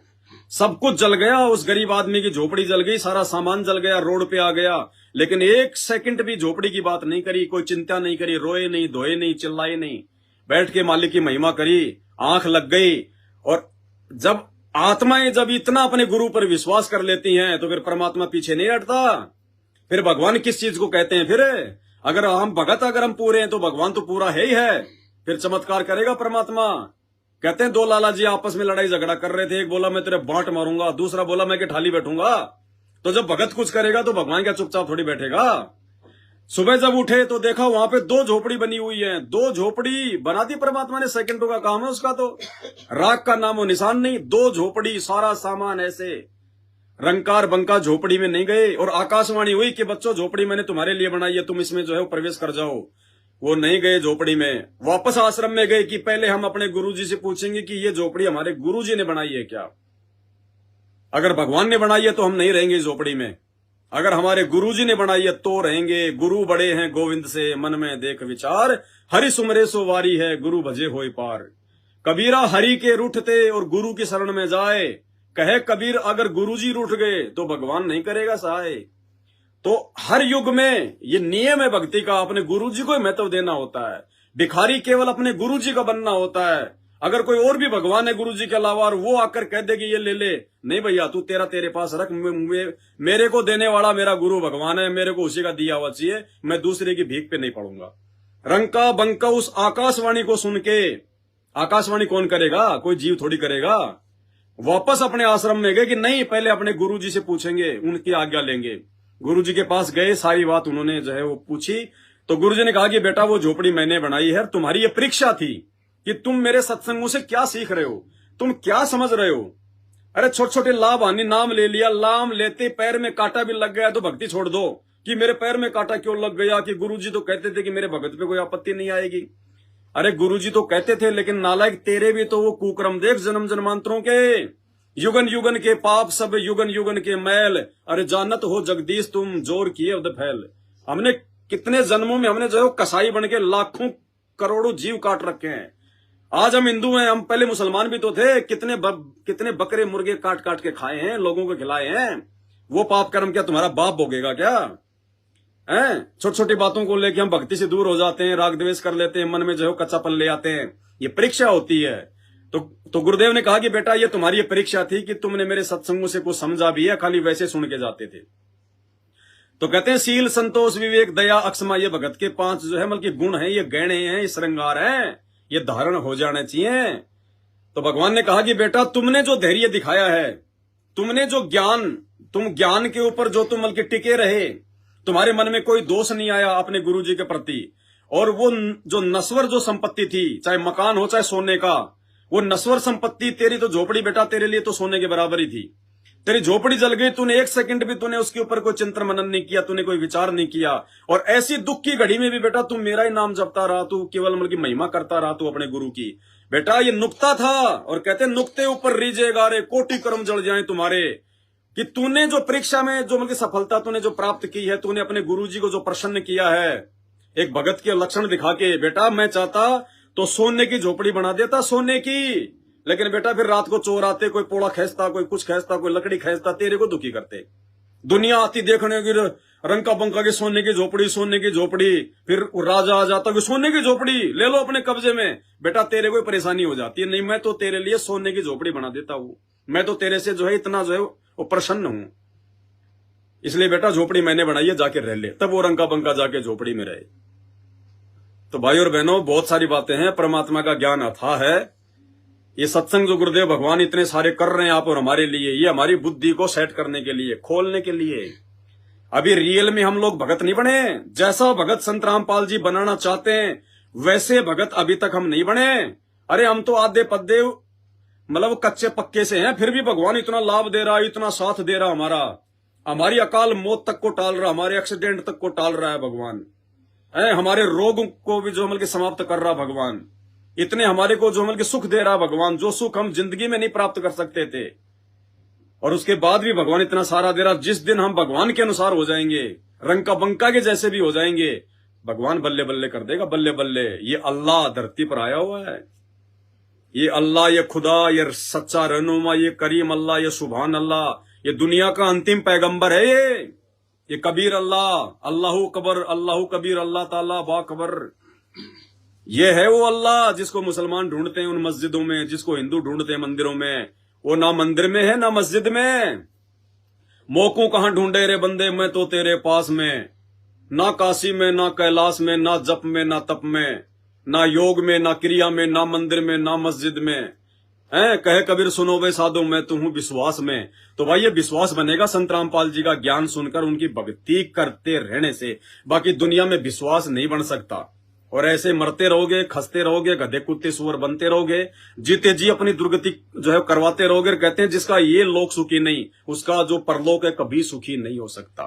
तो संत रामपाल जी की भक्ति के बिना ना तो मुसलमान जन्नत में जा सकता, ना हिंदू जो बल्कि स्वर्ग में जा सकता। ठीक है, जैसा वो भक्ति कर रहे हैं, अपनी दान पुण्य कर रहे हैं, जो भी थोड़े बहुत दिन का उनको स्वर्ग भी मिल जाएगा, फिर नरक भी बहुत ज्यादा भोगना पड़ेगा, क्योंकि हम पुण्य कम करते हैं और पाप करते हैं हम ज्यादा। और फिर वो नरक स्वर्ग भोग के फिर भाई 84 लाख योनियों में गद्दा कुत्ता सुअर बैल भी बनना पड़ेगा। फिर तुमने जितने मारे हैं तुमने भी अपने गले कटवाने पड़ेंगे। उस दरगाह का महल नहीं देखा, धर्मराज का तिल तिल का लेखा। तो आज की साथ संगति में केवल इतना ही, फिर परमात्मा दया करेंगे। बंदी छोड़ सतगुरु रामपाल जी भगवान की जय हो।